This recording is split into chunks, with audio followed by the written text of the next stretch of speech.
jail. He had raped 3 children, and we. Found him on the side of the road. There you go. Adopted him. It's cool. It's a cool story. He just like hold a little thing. He's like, nice little sit up. And then find a guy that rides. You know the good thing about my YouTube channel? You can cuss on it. How do you do that? I mean, what's the deal? Oh, it's just, I'm not trying to get paid off of it, so everybody can say. You know, the funny thing is we're riding today and we're both talking. Yeah, we had a good morning. We're getting on the road. We're going to go see Jay. We did our little, and we're almost done. And all of a sudden he's like, fuck, my phone, fuck. Oh, it fell off? I think we were off by then, though. No, we were still talking. We might. I don't know. You got that on video, you badass. Yeah. Could bleep it out. Bleep the bombers. Sure. You can do the cameras now. You gotta let everybody know we're live. Oh, yeah, we're live now. Oh, we are? Yeah. We're live.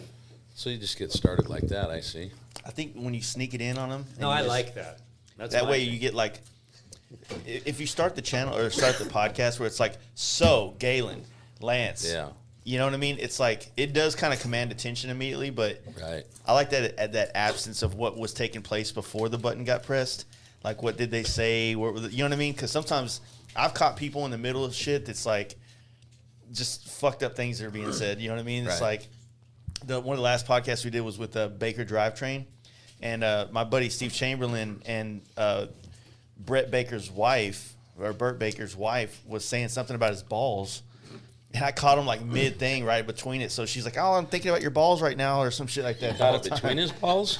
Well, they started calling him Ballsworth Gotcha. by the end of the podcast. It was a good time. I'll jump off the bike and run over with the camera. Just go, Galen, what do you think? And he's like, just pulled over. He's not ready. He's like, what are you doing? You know? Yeah. Oh, I don't say, what are you doing? I just stare at you. Yeah, he stares, and then I go, Really? What This do you is think old of man that mountain Jack. range right there? And he's like, what mountain? So, you know, I had to re-listen to the other podcast we did earlier this year just so that I didn't re-tackle any things that we kind of went over on that podcast. But I think that you guys have done enough shit this year that we should be able to fill out a couple hours of fucking crazy shit right here. Probably. You know what I mean? Well, first of all, the first one was a complete lie. Let's get that out there. Start over. No. Stop lying. I think when we started that podcast, was COVID already happening already? Like, I can't remember that. I think I No. skipped through that part. I don't think. Yeah, it had just I think started. It had just started, and we'd been able to travel a little bit, and we had kind of missed a couple. The towns when it just started, we had to do some rides without going to places and do, pack our own lunches and stuff. And it was, Yeah. I think it was like our third or fourth ride by the time we did the podcast. Yeah, because I want to say the podcast was probably in March sometime, and that's, Yeah. I think, when everything started to shut down everywhere. We didn't stop. It didn't, See what yeah. was We on didn't the- stop. We We kept did- going and going and We going. have it on the channel, right? Oh, Yeah, we can see the date. Yeah, everybody. I mean, fuck, dude. It was crazy how much is still streaming. Yeah. Okay. We don't usually say it, and we really don't bring it up in any of our videos. You don't hear it. Right, we 'cause try to stay like- away from it. We don't want to talk about Yeah. it. We want to ride. That's kind of the thing too, man. Like, I don't like talking about it either, but it's definitely the elephant in the room. No, in just here about every- we can talk about it. It's more like I constantly get messages a lot from guys saying stuff like, "How are y'all guys doing that stuff? Like, are you still going to do this even though COVID's going on?" And then I feel like, am I being teed up to be shit talked to? Right, right. It's like, really, like, we've been partying, we've been doing campouts, we've been riding across the country the entire year. We've been to Tennessee. We've crossed off so many states this year, and it feels normal everywhere until you go into a restaurant. Right, right. But our whole thing is positive vibes, ride, adventure, fun. I mean, we don't Yeah. want to bring that kind of crap up when, Exactly. I get what you're saying. you know what I mean? Yeah. But it's funny, we saw a thing the other day that said, so let me get this straight. It's okay to eat inside when you're outside. And it was a picture of a tent with tables in it. Right. So to me, what it is, it just none of it makes sense. There's no common thread through it. Yeah. Like, if someone just said to you, like, okay, everyone has to wear masks, and you have to, in between bites, but you got to put, maybe, and everyone had to do that. Or Yeah. if they said no mask at all, there's no commonality. Every state has different rules. Yeah, yeah. Different restaurants interpret the rules differently, so there's no commonality to it. That's the confusing part Yeah. about traveling and everything, right? And then it's like one's pointing at the other. It's your fault that it's spiking and blah blah blah, and it never seems to end. Yeah. But regardless of that, I know that myself, my buddy, our guys, we've been riding our asses off all year, and I know you guys have been doing it times 10 too as well. So, Well, I just got that new road glide uh-huh. a month and a half ago, and it's got 7,000 miles on it. So yeah, we've been riding. So you do ride. We try to ride. Well, to answer your question earlier, you asked how long am I going to keep my bike? Yeah. Well, it's got 64,000 miles on it now, and I'm probably going to go. I'm going to get to 100. Do 100. Yeah, why not? That'd be cool. Yeah. I mean, it's running fine. Everything on it I like. Why change it? You know? Dude, these M8s are solid, man. Yeah. I mean, I pulled that motor out and at 38,000, and I've got 45. I'm about to hit 46,000 now with the new motor. So what's that? Really 8,000 miles since September. nice. Yeah. So, but granted, that's going to New York and back, and then Florida and back. But And, that's riding. you know, that's what You're doing it. What's about? You're not in a trailer getting it there. You know. Well, I'm actually really surprised on this new. I've done no motor work, Yeah. and I'm just gearing, you know, and I mean, Still it pulls goes. good. I feel like these M8s, man, a cam and you are more than it's more than enough. 100%. Yeah. You know what I mean? Well, my last 117, we did a 521 cam and did the lifters, and I mean it was 121 horse, 130 torque, Yeah, and it that's was good. moving, It was good. you know. But I'm just really surprised at this bike. It was year 2 when we bought the 2018, so that was year 2 of M8. Yeah. We still had some leaking issues and things that were going on, but this one seems to be pretty. We'll get with fueling and do some little upgrades Yeah. to it. I think mine was a Tuesday build. Yeah, Never that's what you leaked. want, It man. was perfect. Yeah. It was like, at 8,000 we changed and did all the fueling stuff to it, and it's been. Although And the when- guys at fueling, they go, "You'll never have a problem." I mean, you could, but Although when you tore the heads off, there was some at that point When it they was were, stock. Yeah, they were having some problems with the breather.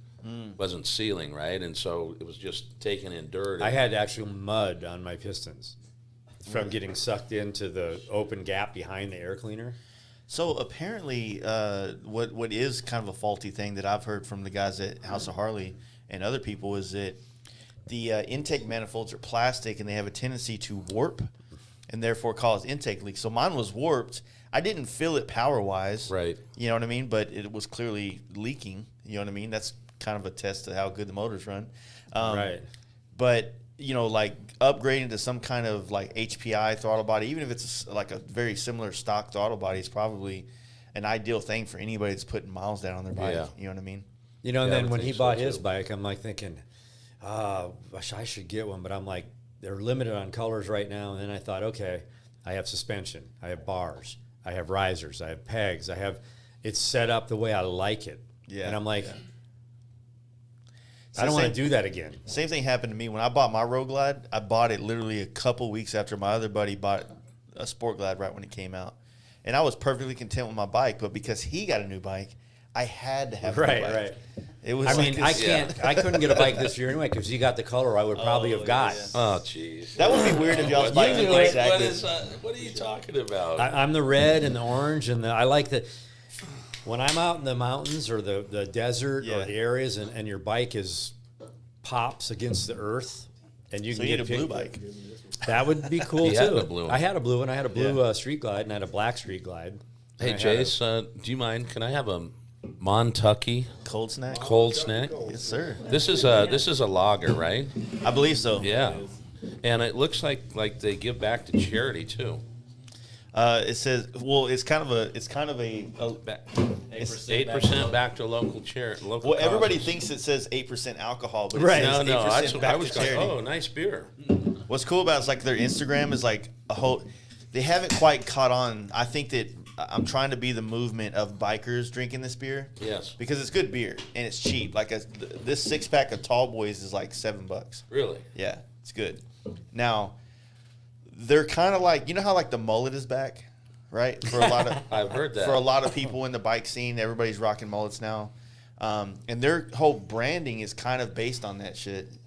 You know, I just cut mine Thursday. You had one? I had one. Get her done. Yeah. and so their branding is very on point with the kind of bike culture that like I think our generation is kind of putting out there right now. Like, we're not like hardcore ringed out dudes that are Right. kind of like, you know, have to talk to him first and then him and Right, then him. right. You know, like we're just out here having fun and joking out. And like there was a deal last year for our camp, or this year for the camp out, right? Everybody was growing a mullet for the camp out. And one of our closest buddies, Kyle, he goes by Jive Ass Honky on Instagram. I've seen that handle. He's got the fucking master mullet, dude. I'll show Hey, you. so your camp out was when? Have It's- you had it's- 2? This will be 4 next year, so we've had 3 so far. And then because we were talking about, speaking of COVID and all that stuff, you said, look, we're just going to have it. Yeah. So when it was it the end of? Yeah, It was the end of April, So yeah. we were probably the beginning of April when we did the podcast because it took about two weeks for you to bring that out. Oh yeah, yeah. So But you were already planning the camp. it was a weird time when we were trying to do the camp out because I had a bunch of people ask me if it was still going on. I was in a weird place where I felt like, am I going to get canceled if I do it? Right. You know what I mean? Because everybody was starting to get on this whole bandwagon of compliance, and I didn't really want to do that. But I didn't want to do this as a public statement of defiance. I just wanted to do it. Right, I just right. wanted to go to the camp out. I wasn't trying to make a statement about it, Right. saying that we bikers don't follow rules, whatever the case may be. I just wanted it to happen. You And- did exactly what we Yeah. felt and would do because Yeah. we keep riding. And I think I texted you after it, and you're like, how did it go? And you're like, it was great. Dude, I got a growth Yeah. on my neck. It's fucking wild. Well, that's a pretty big mosquito that got you then. But no, it's just one of those things, man. Like I said, it was it was a weird summer, right? We were all on limbo, knowing if Sturgis was going to happen. Right. Born Free gets canceled. Laconia gets canceled. I had this huge Northeast trip planned in June that I was going to get to see everything. New York, Boston, had a Airbnb in Cape Cod. Everything was going to be badass, and it all got canceled just because of this COVID stuff. Right, right. And I'm surprised Sturgis didn't, but I saw a show on how much the city brings in income-wise, and they didn't want to lose, you know. I think it still For would that have kind happened anyway. If they Yeah. would have canceled it, Right. I bet bikers still would Well, have we showed up. had a We were house, going. so we were going. No matter what. We were going. Because for us, honestly, Sturgis, it's the ride there and back for us. yeah. We have fun when we're there, don't get me wrong, but we have such a blast getting there and coming home. It's like, that's what we do. Did you sanitize these mics first? No, there's definitely COVID in this mics. There's definitely COVID, probably hepatitis C. Did you hear that? Maybe a little AIDS, a little sprinkle of AIDS on there, Can you speak into that? Say that a little. a little bit harder.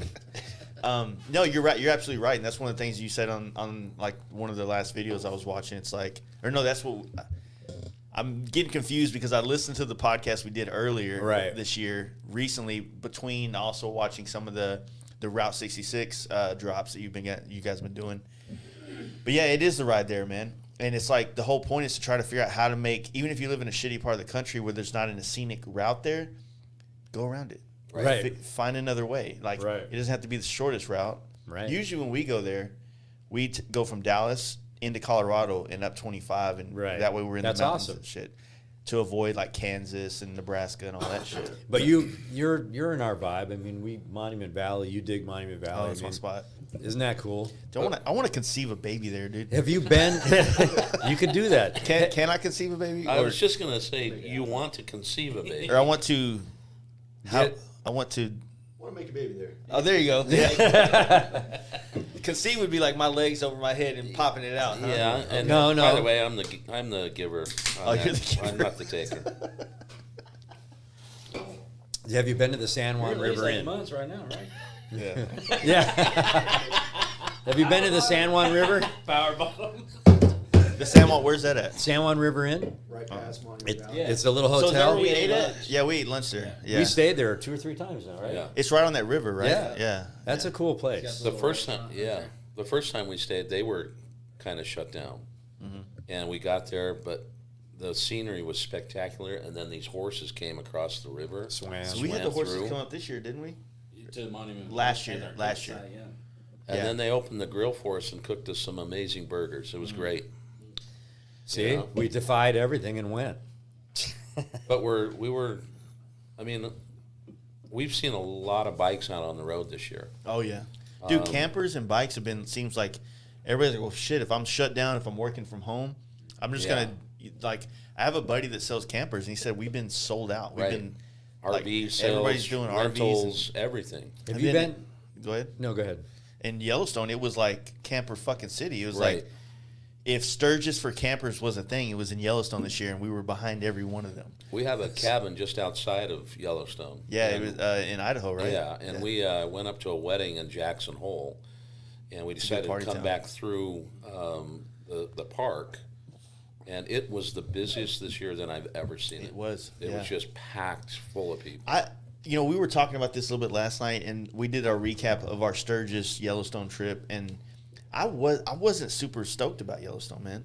Like, it's really not my vibe. Right. You know, like we did the geyser, what is it called? Old Old Faithful. It happened. Yeah. I wasn't like, holy shit, dude! Did you see it? It just squirted out. You know what I mean? Like, it didn't do anything for me. And like the whole area was so overrun with tourism Right. that it like put it like this. Like one of the reasons why I love Monument Valley is that people don't really stay there. They kind of go get their Instagram photo and they keep moving. They're gone. So you have this moment usually if you're hanging out for a minute of just being there alone with Yeah. like maybe your friend or something, as opposed to all these other famous areas get so like you're looking for the hole to get a picture of it that looks like it's in nature and you found this cool thing and really there's a fucking school bus behind you with kids getting out. Yeah. I just don't like that vibe, man. Well, you would have liked it if you had a huckleberry ice cream in your hand. Right? Have you been to the Grand Canyon?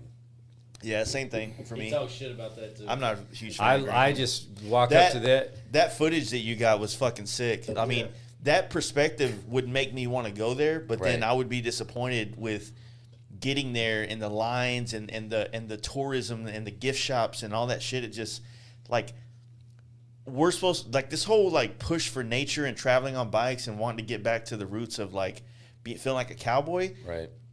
I don't like when you get to this place and there's school buses everywhere and there's like lines to go take a dump or something. Like it just doesn't resonate well with me. I understand what you're saying. Yeah. I Luckily- totally understand what you're saying, but I've been going there since I've been 17. Yeah. I've run the river, the whole canyon 3 times. So when I walk up, I could have been there 500 times, and every time I walk up to the rim, it's like, whoa, like Yeah. gnarly. And So we I like came to at see a- it. We came at a good time. Like, it was my first time.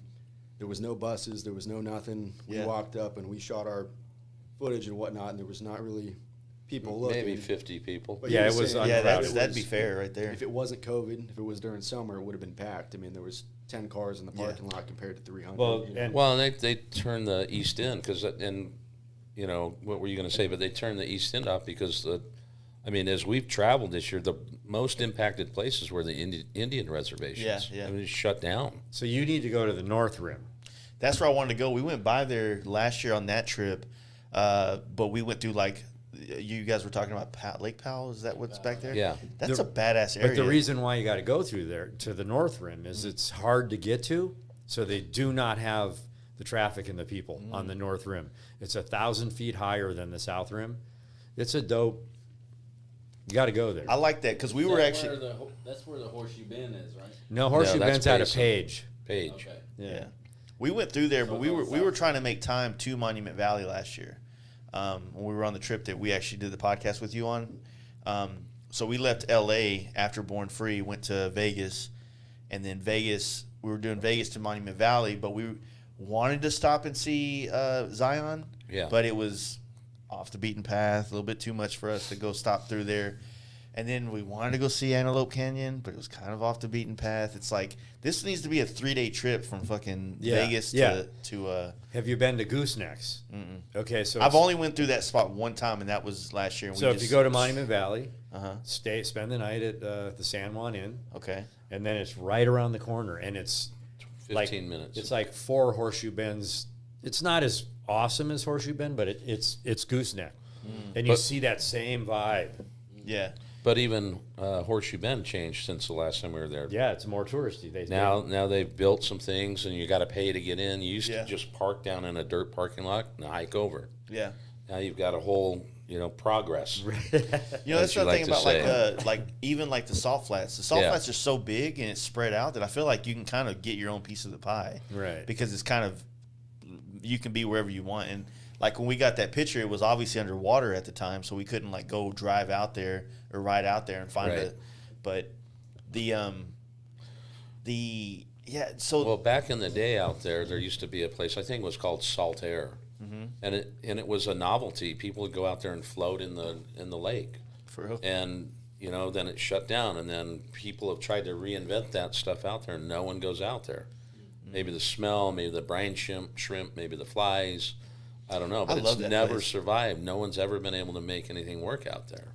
And you got on the mittens. I'm looking at that picture Yeah, on the the wall. Yeah, so that's from the View Campground on the south side of Monument Valley.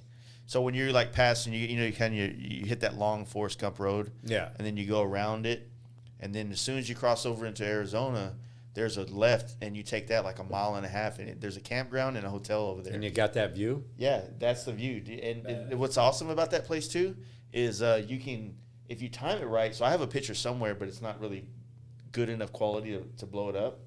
But you get the Milky Way, and sometimes if you time it right in the year, you can get it right above, like going into the mittens and shit. Really? See, I want to see the Milky Way at night. You got to go at 3 a.m. and leave the. You need a camp out there. You need or to stay camp, out- yeah. Get a cabin out It's there. amazing, right? Oh, man. So is that? Do you have hair in that picture? No, Huh? I have hair, but it was I have helmet hair is what I have right there, Gotcha. which is not much, but I don't know. Well, when we went to the mittens, we I pulled can grow into, hair here. I just can't grow it up gotcha. there. Yeah. We pulled into the parking lot Yeah. at the visitor center, and it was closed. We went by barriers, and we went up, and we parked our bikes right there. Wrong time of day because the sun was coming. I mean, Yeah. it's better at sunset from that vantage. Yeah. But we were in there. We got some pictures, did some stuff, and a truck raced over and kicked us out. What the hell are you doing here? Get out of here! One place you can't go to that everybody talks about is Shiprock. You ever heard of that place? Yeah, Yeah. I've heard of it. Yeah. Yeah. It's like deep in like I forget what the Indian tribe is that's there, Yeah. but you can't fly drones over there. You can't You They'll can't fly chase you drones up. at the Grand Canyon either. Places. you can't fly drones. You really don't need to buy Don't do it to drones. Yellowstone either. Yeah. Yeah. I mean, Yeah. we got lucky. We actually, he walked across the road, got in the tree line, and did a quick. Well, the ranger went by, and then it was like we probably have 10 or 15 minutes that we can, before Yeah. they come back. Yeah, that drone stuff, man. It's so crazy how they crack down on it so hard. You know what I mean? But it's like then you go to their visitor center, they got all these drone shots that you can buy. Right. Like photography of like the whatever the Grand Canyon's like. That's a drone shot, dude. And it's like, Right. Well, I was watching something before this because they were saying, we should try and get drone shots there. And I've had my fair share of sketchy experiences with a drone out in a place you really Yeah. should in other countries too. So I looked it up, and there was a video that guy made on YouTube, and he said there's an airfield close by, so you can fly RC planes but not drones. So he brought up to the lady saying, you can put a camera on those because that was their reasoning is you can't have a Yeah. camera, but you kind of just gotta make it happen if you need it. Yeah. having the smaller ones like you have the air. It's smaller, so it feels like a little bit easier to get up and out. That's what Jacob had too, and so we were in this cul-de-sac of a campground in Yellowstone, and we didn't even know about this shit. We set it up, and there in this campground, every cul-de-sac has a camp snitch, right?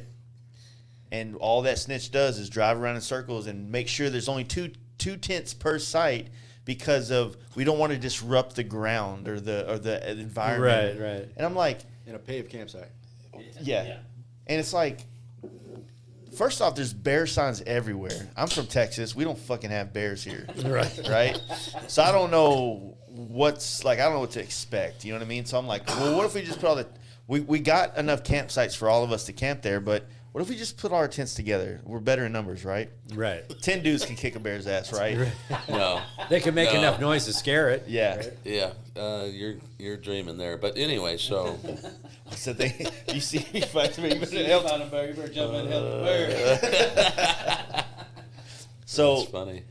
you know, like the whole thought process was like, you know, well, when we come to these campsites, we want to kind of reenact our vibe that we have at our campouts, where we just want to get a central fire and we all want to sit around it, drink beer, talk about the day riding, and, you know, crash out. But I don't want to go down a trail into the woods at night in Yellowstone, you know, trying to get my tent and I'm fumbling around.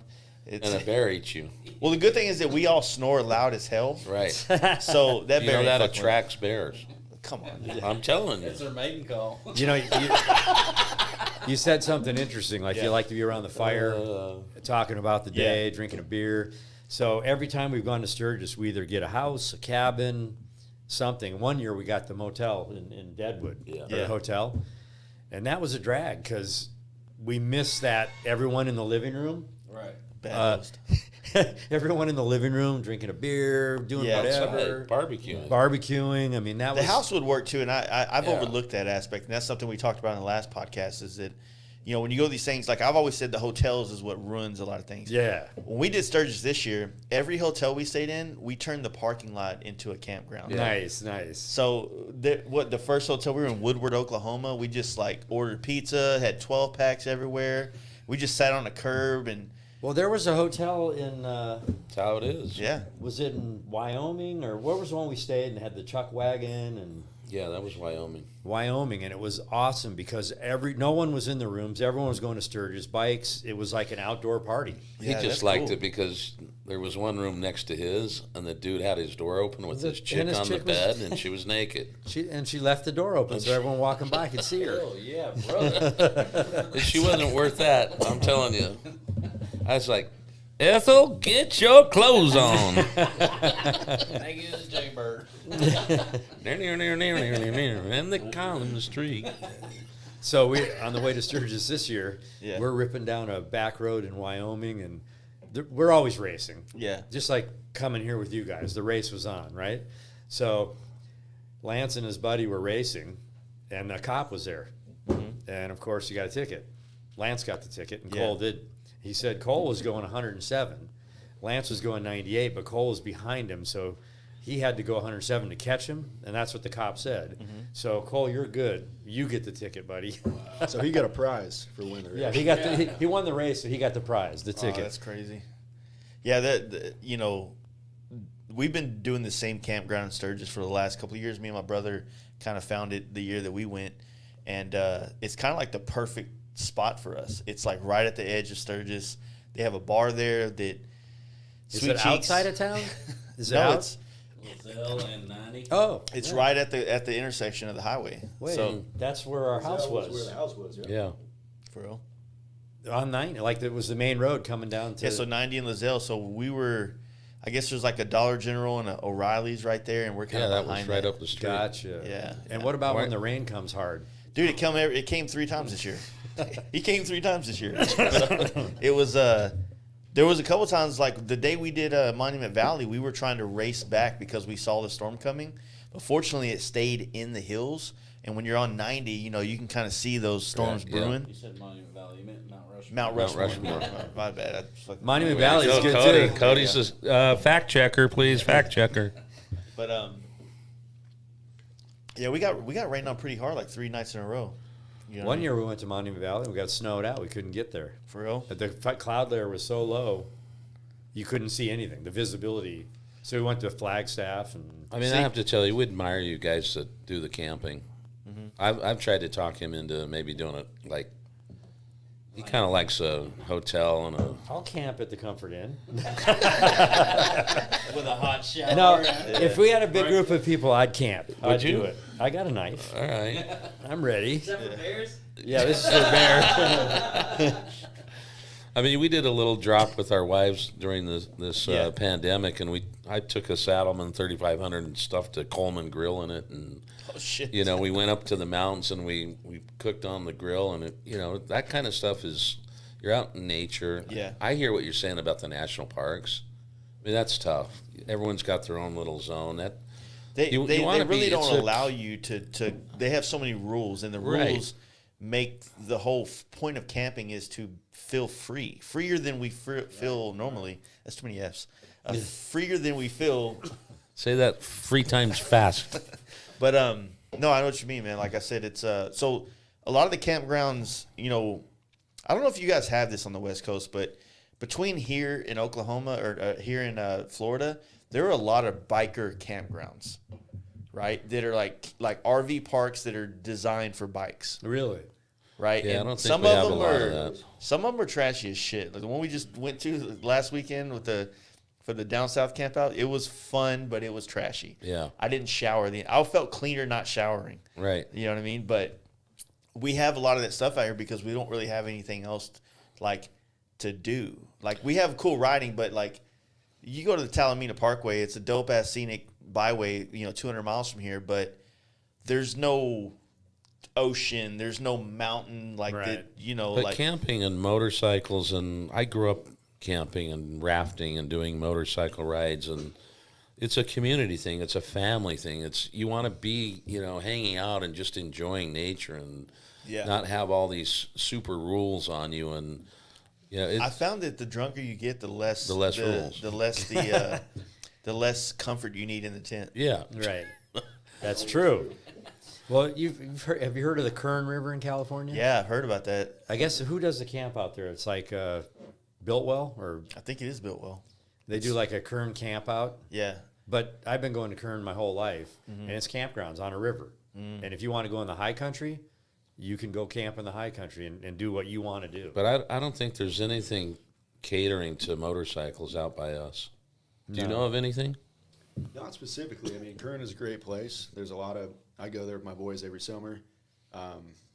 You can take bikes there, but it's kind of, it's a little off the beaten path. Yeah. There's not a ton of rules. You can kind of Do walk whatever. off and do your thing. But yeah, I can't think of anything that's like specific for bikes. But I've seen some of the campgrounds you guys have for the bikes, and they're pretty cool. It's a different You vibe, know? man. Maybe a good segue into some different conversation here, but I think that a lot of us or maybe not so much us now that we've ridden so much of the country, that we find the gyms and all the shitholes, basically. Yeah. But I feel like now that I've actually ridden coast to coast, like New York, Cali, both of it, there's a lot of stuff I've missed. But what I'm trying to get at here is there's something badass about every area. It might not be as cool as the PCH, or it might not be as cool as Needles Highway, but it's still pretty fucking dope. No, you know what I mean? You're 100% right. Like he suggested going places. I'm thinking, and then when we're there, we're like blown away. Like coming through New Mexico, there wasn't much happening, but we went through the Guadalupe Guadalupe Mountains. yeah. It was amazing. It was like, oh man. Which way did y'all come in? Did y'all go through Alamogordo? Yeah. So y'all went up the thing. So you went by White Sands and all that We shit? Yeah, went up, yeah. yeah. I love that pass. Yeah. It's beautiful. And even I was telling you today, like Weatherford, Yeah. I mean, I wasn't expecting any of that. And Were y'all on the highway or off the No, highway? we were on because we were trying to make Still time. nice. You can still see it, yeah. And people were kind. They were moving over. We were just going, and If whoever told you to stay off 20, tell them to stay off your chat. I'm going to your have comms. to tell them that. We were here last night drinking this podcast. And, Yeah, people And- seem to not like the 20. dude, Pete, I think they said mainly kind of Midland area. It's just because all the old field traffic. And they said the highway wasn't in great repair out there. I don't know. Well, they got so much traffic out there, they can't keep up with it. Yeah. Because they just tears the roads up, big heavy old field trucks. Yeah. But we're on the road a lot, so we deal with a lot. And we So- weren't afraid of it, but was it Sweetwater we found out has the oldest Harley Davidson Big dealership? Springs. Big Springs did. Has the oldest Harley Davidson dealership in Texas, 1920 something. we heard that, and we heard they're closing it. Is, For real? is it that Really, one? really? Yeah. I thought it's small, 98 it's years, very and small. That's wild. yeah. I mean, I don't know. But we do ride a lot in the winter, Yeah. and then we don't see a lot of bikes. Do y'all have heated gear? No. We got layers. But we, when you ride in the winter, you see spectacular stuff happen that you wouldn't see in the summer. Yeah. But we don't see a lot of bikes out there. You know, it's like, I think a lot of people are seasonal bikers. yeah. You know what I mean? But yeah, like the I know that like getting into the heated gear concept, you know, something I thought about, like if I wanted to get to like really northern states, even in summertime where you're dealing with, you know, trying to go to Alaska or something like that. Like there's no way you're going to Alaska in June and you're t-shirt riding still. It's No. got to be cold. You know what I mean? Yeah, it's probably 70s, low 70s. Low 70s. I've been there fishing in not in June, July. July. Maybe June's probably a little cooler, but it's you're definitely going to have a jacket on. I rode in Juneau, and that was t-shirt. Yeah. Where's So it wasn't Juneau a- at? That's last just outside hour, of Anchorage. Okay. Yeah, it's kind of on the southern tip. It's a Kenai Peninsula, and there's Juneau, and yeah, I want to do that, man. it's awesome. It's one of the next ones I got to figure out. We're in the process of figuring out. So our group, we usually do one big ride, like 2 week, 2.5 week kind of ride a year, and then we'll try to fit in a couple 5 and 7 day rips somewhere. You know, like so. Last year we did the San Francisco run, and then this year we did the Sturgis Yellowstone run. But what's crazy is we'll sit in this room right here with all the guys that go on the trip. And I hooked the computer up so there's Google Maps up there. Right. And we all just start fucking putting our names in the hat. Like, where do you want to go? And next thing you know, we're Google Map. All right, this will be 5 400-mile days in a row. And we're like, all right, we did that the first year. We don't want to do that this time Right. because we skip a lot of shit. And then Right. so we spent like 8 or 9 hours figuring out the Sturgis trip this Yeah. year. And it was fun. Yeah. I mean, You we were spent all your drunk time- afterwards. Right. And the run was fun. It was. I mean, at one point in time, we were going to go to Sturgis, and then I think we called Cody because he couldn't make it. We're like, hey, we're going to Vancouver. And then No. hung up. What and then happened? hung up and we're like, next thing you know, you find yourself like, we're going to be in San Diego after Sturgis. Like, that's not even. Right. Right. Some Well, we're random trying to ass- get up into Canada this year. Yeah. Oh man. Next year coming up? Yeah. In 2021, and we may not be able to go up into Banff and then across Yeah. and come down into Glacier, Yeah, that'd be badass. and then go into Yellowstone, the place that you love the most, and then go over to my cabin. But the borders may not be open. I really want to do. We've been talking about doing Nova Scotia. You know, that's Yeah. been our kind of talk, and I've always wanted to go there as a kid to Halifax, and that's always said Halifax. But our other buddy James, who couldn't make tonight because he has back problems. Right? He's getting old. All that trick fucking. He's the one that he's the one with the blue bike up there. Yeah. That guy, yeah. Oh, he looks really old. Yeah, he's so old. He's like the best shape of all of us. But yeah. So he's always said like I want to go to Nova Scotia, and at some point I just thought he liked saying that word. Right? Yeah. So I was like, dude, fuck that place, man. And I didn't know it was Halifax. It was one of the cities there that I always wanted to go to growing up. So how do you do that? What do you mean? Do you rent bikes? Do you? What do you? No, are you I gonna- would go up there. You know, Yeah. when y'all did this Route 66 thing, and then Yeah. you left the bikes and then had them shipped home, like it was kind of brilliant. Like there's a struggle that I have because sometimes the ride home is just as fun to me. For sure. So, but getting it for the content, like which is another thing that I wanted to bring up talking to you guys. But on this subject, I don't. To me, I feel like anything between South America and Canada and all that shit, I want to do it on my own bike. Fair game. Not Yeah. renting. So your somebody's- pictures look good, and they're your bikes. Yeah, and, you know. fuck yeah, I want to have my paint No, for jobs out sure. there. I agree with you. Like we talked about that same subject. We're like, if we're on rented bikes, we have a black bike in every picture that isn't our bike at this great place. you Well, know? not necessarily. I mean, Speed wobbles. You know. like I agree with it too, but so he still has a business that he's running. So if we need to ride across country to New York on our own bikes and then do the whole run, are you ready to take 3 weeks, 2 Well, weeks off? I beg to differ with you. We beg you. We have a 2-lane life business that we have to do but stuff too, so we that's- both have to. Well, I'm not saying that, but I'm saying like, Right. No, it's And we have this discussion because, we still have, that's the reason why we went back and shipped the bikes back. We had to get back to obligations, Yeah, jobs. With 66 too, like you said, part of it is doing the content. If we take the 40 from here to Chicago, it takes 3 days. You take the 66 and you want to take the whole thing, it takes almost double. So if we're trying to save time and burn back, if you want to enjoy the ride, you take the 66, but it takes more than 3 days than taking the 40. So yeah. And originally we were gonna fly to Chicago, get on bikes, and come back. Yeah. He at that point said, "Why don't we do it backwards?"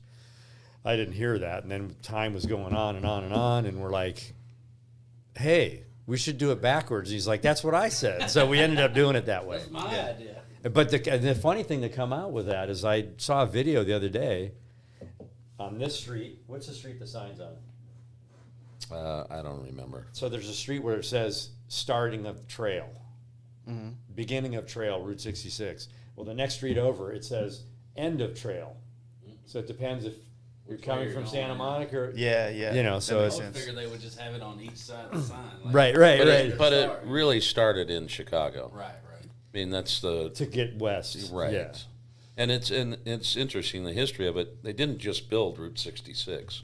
Right. I mean, it's chunks of road, as they added on to it over the years. Have you done any of it? I've done parts of Oklahoma, parts of New Mexico, and mainly the stuff that's connected to 40. It's like when we hit Flagstaff and we're coming in through Williams and stuff, like going off that big loop around, like north off of 40. Right. I've never been able to do that because it's like usually for us leaving here, that part of the trip to California is like we need to get to the hotel. We're running out of Right. daylight. But I can tell you this: so if you get to Williams and you go off 66 and do the little loop back to Kingman, Yeah. it's what, a half hour longer? Maybe. So Yeah. it's really worth it. I want to do it. You know. There was a part that you guys showed us that I didn't even know was a deal between Needles and Kingman that's off the highway. That That I thought Hackberry. was Hackberry, yeah. I didn't know that. Well, Oatman and then Hackberry. Oatman, that's what it was, He yeah. got kicked by the donkey. Exactly. The jackass. And those I think that was my favorite section from the trip, fun-wise, as Yeah. far as the roads. There's a little sand here and there, kind of sketchy, a lot of hairpins, a lot of curves, and a lot of elevation change. So the sun's coming down behind us. You're going up into the hills, coming back down. You see Hackberry, and the whole valley just opens up, and then you're just coming through these badass roads, It's pretty bad. Well, and you guys are too young, but there's a movie called Cars. I was going to bring that up. Cars is a very good the whole concept of the very first Cars movie is about what took place when interstates overtook routes. Right. Basically. It's a great depiction of what's Yeah. happening. And we had some discussion about it, progress or not. Like, there were filling stations, there were cafes. Now it's touristy. And I don't think they can make near the money they could have made when there was, commerce there. But there's some places that have certainly survived. Seligman is a town that has definitely survived. There's one family that came through there on their way to California, came back in and bought, after they retired, and bought 3 or 4 businesses because they just loved the town. But they cater to tourists. yeah, but I mean, it's like I was riding on it, and I told him, I said, I'm thinking about this. It's like people from around the world come to Route 66. For sure. So if it was still the active highway, would people from around the world come to Route 66? Or would, because it's not active anymore, Yeah. Probably because it's not. now there's an attraction to see the nostalgia? Yeah. But yeah. there's certainly not the business. No, I mean, and there's several places wiped out, but I So- would say There's- Seligman and Williams score. Yeah, they did. Yeah, Well, it's probably what the towns put back into it to make it an attraction. But right. we left Ruidoso on the way back from Sturgis this year, and which is a little bit further north from where you guys were in Carlsbad. Right? But you hit these towns in New Mexico that are just like they started and then they just fell apart. Well, we Right. saw a lot of that on Route 66. You You did, come into yeah. these towns, and there's somewhere there's the evolution of new businesses, and you can see even the different architecture, right? And then you got these old school mainstays, and then you come into some of these other towns where it's almost deserted, and you have 1 or 2 buildings left, and it's like, how are they surviving? But leaving California, Santa Monica, and getting out of California was work. because there's places in your, this place, get on this place, Pasadena, all here. those things, yeah. And all these little things in the Wigwam Hotel. And It took us to go- 6 to 8 hours to get out of of California. But once we got to Barstow, and we were on the 40 a lot in California, Yeah.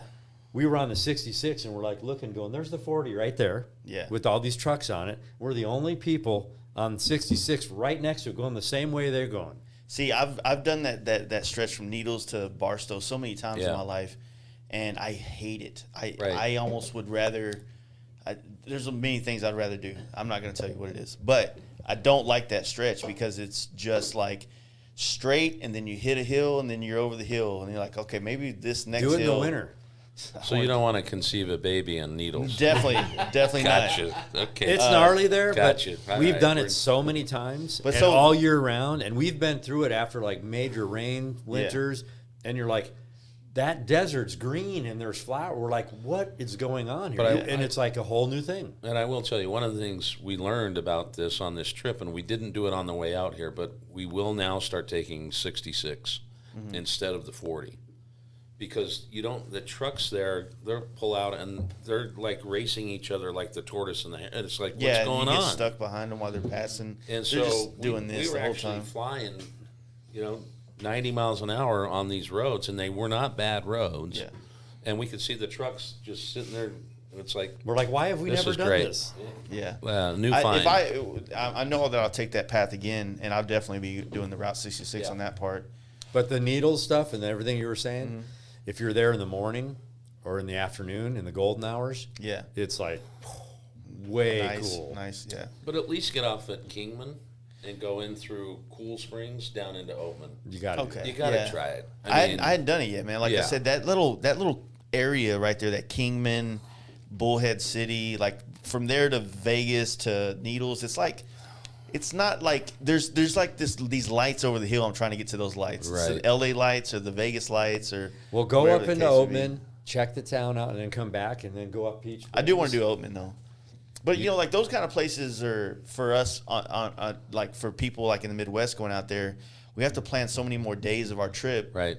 because they're there versus like, I could probably take you to a lot of things that are kind of easy rips for a day for us here, but they add a lot more days on y'all's trip on the long run. For sure. Because at some point you have to like get these days where you try to plan it out. We're like, okay, we're gonna do this 500-mile day or this 800-mile day, and then we're gonna spend these next couple of days might be 250 or 350 days, And those are nice. and they're nice. Yeah, you're like, oh my God, we're at our destination at 1 p.m. Kind of like today. Exactly. Yeah, exactly. Have you guys done the Monkey Doug way? No, I brought that up in the last podcast. It's like All the dirt roads. it's a dirt road on a cliff almost. Yeah, They're on- it's Switch back. I think 1,600 feet elevation change. Yeah. and it's pretty just gnarly. north of Monument Valley and all Yeah. that stuff. Mexican Hat, yeah. It's definitely cool. We were going to get some drone shots there, but we'll do it again next year or something, Yeah. or whenever we're there again. Whatever. Someone just So said- he's saying that is I on didn't say my. that. Yeah, you No, did. I didn't. You don't. Anyone that listens to this bullshit. How long have I been married? All right, Yeah. so No, I'll get there. go ahead, tell them. So we've never gone to the Monkey Doug way from the south to north. Yeah. And we've always come north to south. And we just happened upon it the first Yeah. time. Because my nav was telling me to go to one direction, and all of a sudden I see what's the town, Mexican Hat, Yeah. go this way, and it's like I'm looking, and the nav's like 80 miles, and this is like 30 miles. So I'm like, what? So we just turned, Yeah. and boom, we get down there. We had the wives on the back, and we didn't. We the first rolled time. up to it, and we're like, oh, shit, it's a dirt road on a cliff. I've never had a bad experience hitting a dirt road yet. No, You'd be fine. Dude, that dirt road we hit in Colorado, like, good. it was one of those things, like, I was committed to it. Was it the same one we were on? Now, we were left Rock Springs, which is actually a cool-ass little town if you want to fucking party. Rock Springs. Rock Oh. Springs, Wyoming. Wyoming. Yeah. And you know where it's at? Oh, I know where that's at. It's like a trucker paradise. That's in the hills. So we left there, and we were going to Steamboat Springs, and we could go down the highway and then cut down, but That's what we did. there's this path that said, like, go south, and then you can, catch whatever that highway is. I don't remember what it is. And so there ended up being like 30 miles of dirt road, but it was like you didn't catch it till we were already 50 miles into this Right. road, right? So I'm like, There wasn't no turning around. Right, you if just we gotta turned go. around, some of the lowriders, you know, because like your lowrider gets about like 125, 135 to a tank because of the cam and all the Right, shit right. into it. So we had a couple dudes that were like, just like if we turned around, they wouldn't have made it. Right. We had to go through this and figure out where it took us, and that's and we ended up going through the Irish Canyon.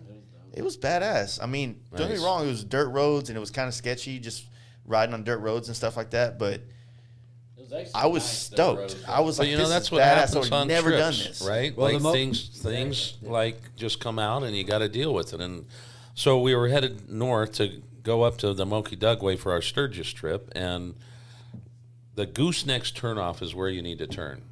It doesn't. There's no sign. So I've got it on. I can't find it, and we just fly by it. And we get up into some hotel areas, which is like 15 minutes north, and it says Moki Dugway Hotels, and everyone, I'm like, I can't find the thing. So I'm the brunt of the joke. I get because I'm the navigator. All these guys are all pissed at me because we missed the whole Moki Dugway. I don't think anyone was pissed. But you got to see some beautiful area we Absolutely. would never have seen before through Moab. Right, 100%. But Right. the dirt road on the Moki Dugway is hard pack, Yeah. easy to ride. It's That's not what this any, was. no ruts, no bumps. No, Yeah. it's. There was actually a lot of oil field out in that area, so they kept good roads. But the and- thing is when you're on top of it and you start coming down and you're looking down into the Monument Valley Desert, Yeah. it's like but the- Epic. epic. So it's worth doing. But it does take you a fair amount. We would have had to really come circle back Right. over towards Moab. It would have taken us off the beaten path. But, But that's that's the thing. all right. And like you were saying, when you run into stuff that happens on trips, wrong turns, this and that, Yeah. the best stuff happens. You know, Right. Agreed, 100%, man. It's we'll usually plan, all right, we're going to go to here. Say we got the first night where we're going to stay. After that, it's game on because we could turn left, turn right. Let's go here instead. I can break down. Yeah. Yeah, we had a guy with us this year that he got 100 miles. So yeah, Rob got 100 tank? miles per tank. It was a 100th year anniversary. I think maybe an 03 Dyna. yeah. But he put a new pipe on it just before the trip. So it was kind of fine before that, but something with the pipe, he got it dynoed, got it tuned, checked out.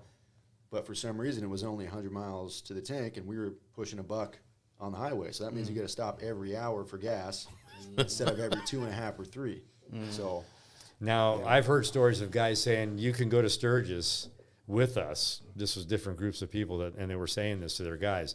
But if you don't have a bagger, you're not going. Right. Because you have to go 250 miles with us. If you got to stop every 100, we don't want you on the trip. It's kind of a weird one, right? Because there are times, especially when we go west, there are times where we might have to do a 70-mile stop to catch that next 130-mile stop. Right, whatever the right, case right, may be. right. But it's like there's these times where, like, you know, it's like, man, if we could just do 140 on this trip, this next one, instead of 110, then we would be in a much better position for the next 3 stops Right. to get to where we're trying to go. You know, and I deal with that a lot because, like I said, we have a couple.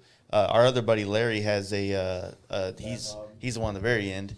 He's got a fat bob there with a big motor built, and he gets like 100. yeah, Really? 110, maybe, 110 tops, and it's like pushing it. it just kind of sucks because, like, you know, like we'll get in a groove on like maybe those parts of the day where you're kind of like you're just trying to get there Right. and you're just humming along, kind of tunnel vision, don't really know what's going on, a lot of things. And then there's, you know, you can kind of get a lot of shit done at that time frame, though, in my opinion. But yeah, then you have an issue where you got to stop, like, and you know, you can't find a good place. Like, we left Jackson Hole this year, and fortunately there was a couple towns before we got to Rock Springs, but you know, like, you never know what those towns are. You know what I Right. mean? You never know if there's a gas station that Right. still works in those towns, Well- unless you're on a major highway. Yeah, we came out of Four Corners on the way home, and we went through New Mexico and came down, and we were on the reservation, and everything was shut down. We had to get to Holbrook, Arizona, to get the gas, and we were limping into there. We were down to like 40 miles an hour. He was 10 miles till empty. Yeah. Just, we don't know And you're where the just like- gas is. So what do? You push the bike, or Yeah, we actually, yeah. You just ran into that, bro. So I usually like. Which one of you guys usually lead the trips? Like, He's always in front. yeah, I didn't really choose the leader life. Okay, the leader life chose me. Right. Okay, it's like there's just something about who I am that I am constantly on the map looking for the next stop. Like it's just part of me that like as soon as we get to the next gas or as soon as we hit this restaurant or this gas stop, I'm like, okay, the next one's 120 miles, 130, 140. How do you guys feel? You want to do 120, 130, 140? What do you want to do? And then I'm like, all right. And then after that, we have 100 miles to the next restaurant we're going to go to. And it's just like that planning, that like fatherly planning, I guess is what it feels like. But when you do that, you have to know your shortest tank. Right. You have to know your shortest tank and everything. And so when we left the campground coming back from Florida, you know, I was trying to like take this trip and I'm just going to get in the back and chill. Right. And when you do that, people fuck up. Right. Well, you know, a lot of it. our trips, just us three. Yeah. And in the beginning, it was just us, so we didn't have to worry about big groups. Yeah. But we've been with 12 guys most of our Sturgis trips, and sometimes we're like, we got to make time, so we're going to get gas here, but everyone keep your helmets on. No helmets off. Yeah. No helmets off, and all of a sudden you see one guy take it off, then another guy. Then you're at the gas station for And then there's a 45 minutes, 12-pack. Drinking a White Claws. Game over, you know? drinking White Claws and beef jerky. And Yeah. But usually the guys will run up if I Right. And it's like, all right, well, that didn't work. if I'm running up front, these guys will come up and say how much they have left in their tank. Yeah. And my motor's pretty Yeah, built. he's- I'm put stage 4, big bore, everything. But somehow I still get about. Like at home, the computer will say 170, but on trips like this on the highway, it's like 230. Yeah. So I'm really only getting 50 miles Yeah. less than they are per tank. I've we- filled up with mine, and it said 320 till empty. It changes, and it goes down to 280. And, Yeah. That's But crazy. I think we're getting 45 miles a gallon, probably. About 43, 42. On some of the trips, or on the trip back from New York, I was getting about, because that was the trip I was Was that alone. with the 131? Yeah.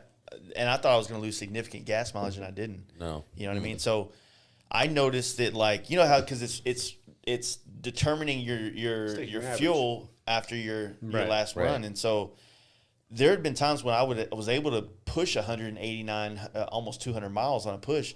But what I would always do was I'd always find the gas station at 120. Right. And then as I was creeping up on that, if I felt good still, I would like pull up Google again and go, what's another 30 miles or 40 miles, Right. depending on how I feel. And sometimes I would be able to get 180 or 190 out of a one run to a gas. Right. Well, if Because- we're in the middle of nowhere and we don't know where the next one is and we see one, let's just top off. Yes, yeah, exactly. Well, we learned that this trip. Right. Part of our deal was to go down the Devil's Highway and make the whole. Yeah. We've been up on the upper end, but make the lower end.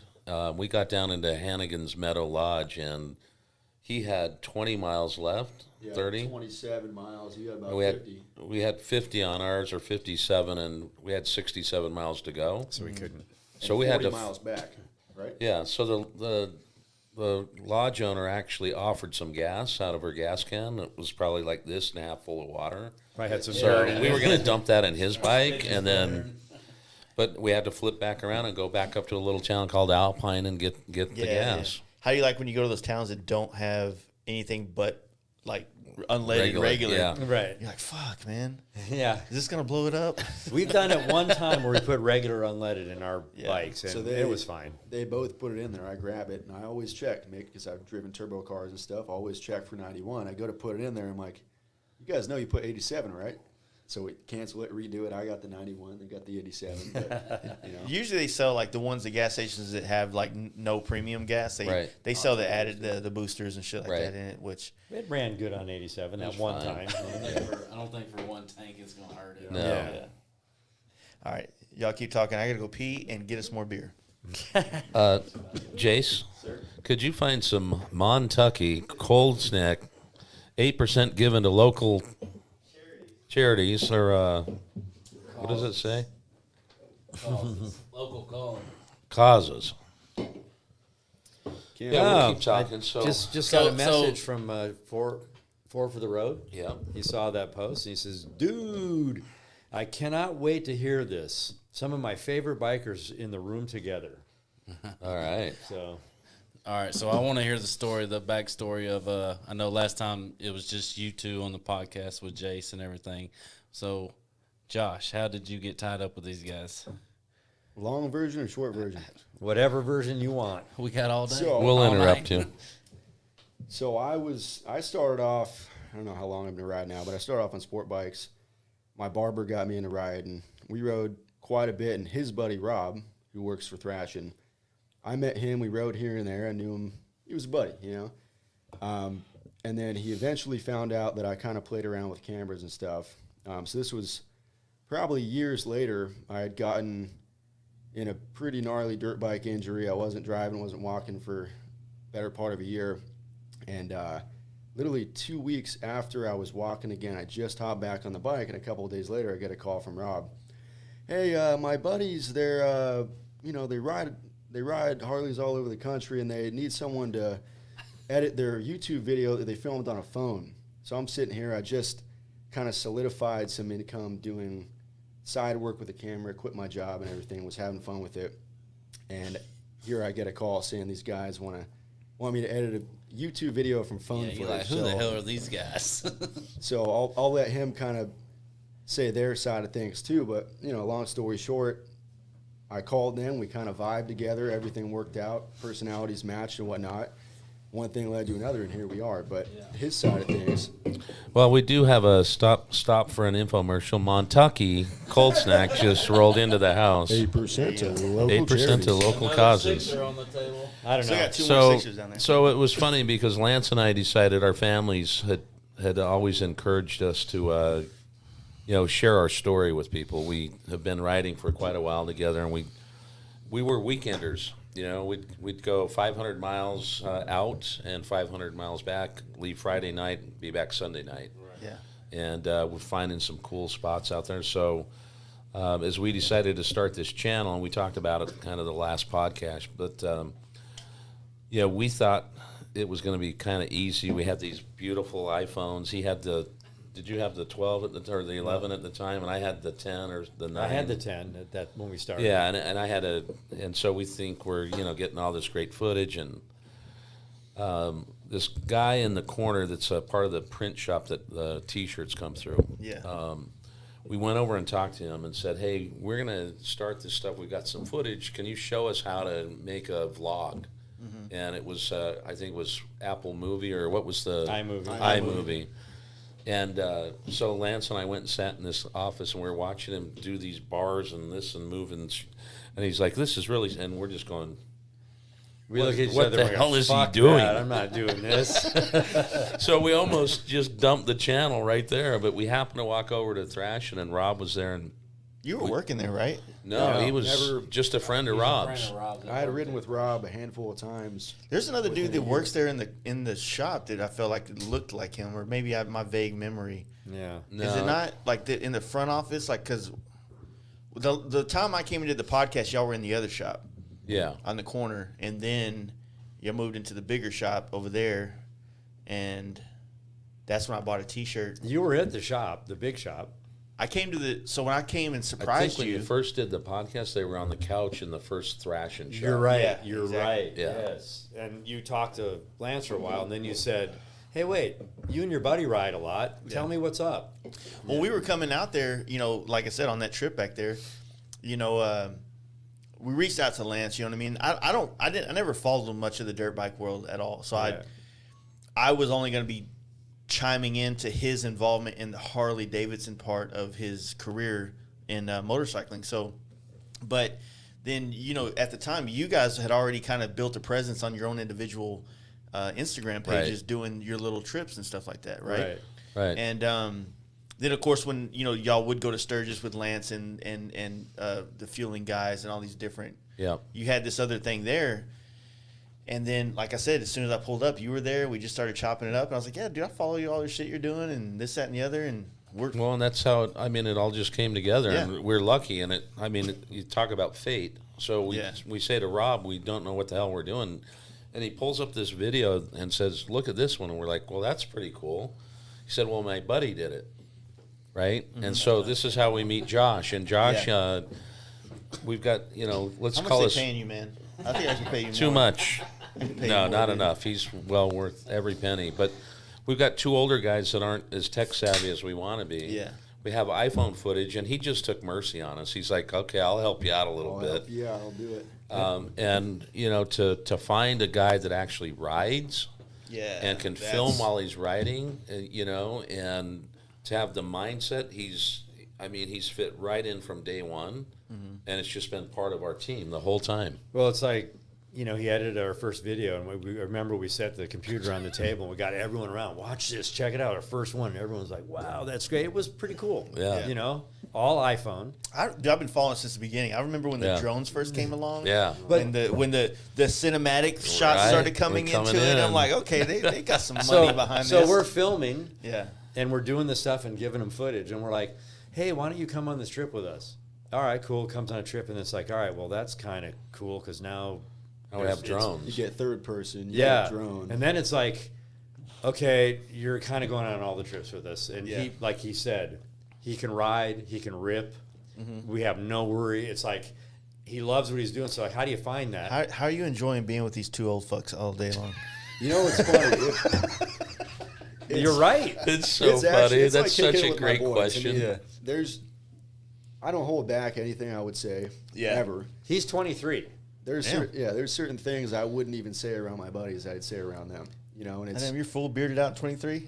Are you balding up here yet? No, he's quite. thick hair. Oh, he's full, dude. This is an anomaly, man. But I've told him. Fuck, man. I've told him this before. He reminds me of my son because as from a young age, he could hang out with his age. Yeah. He can hang out with older guys all the time, and that's what he can do. An old soul. Yeah, something like that. Yeah. So he fits right in. He's got a library that he's creating of all of our Galenisms and Lanceisms. Yeah, We it's bust growing. him up on a daily basis.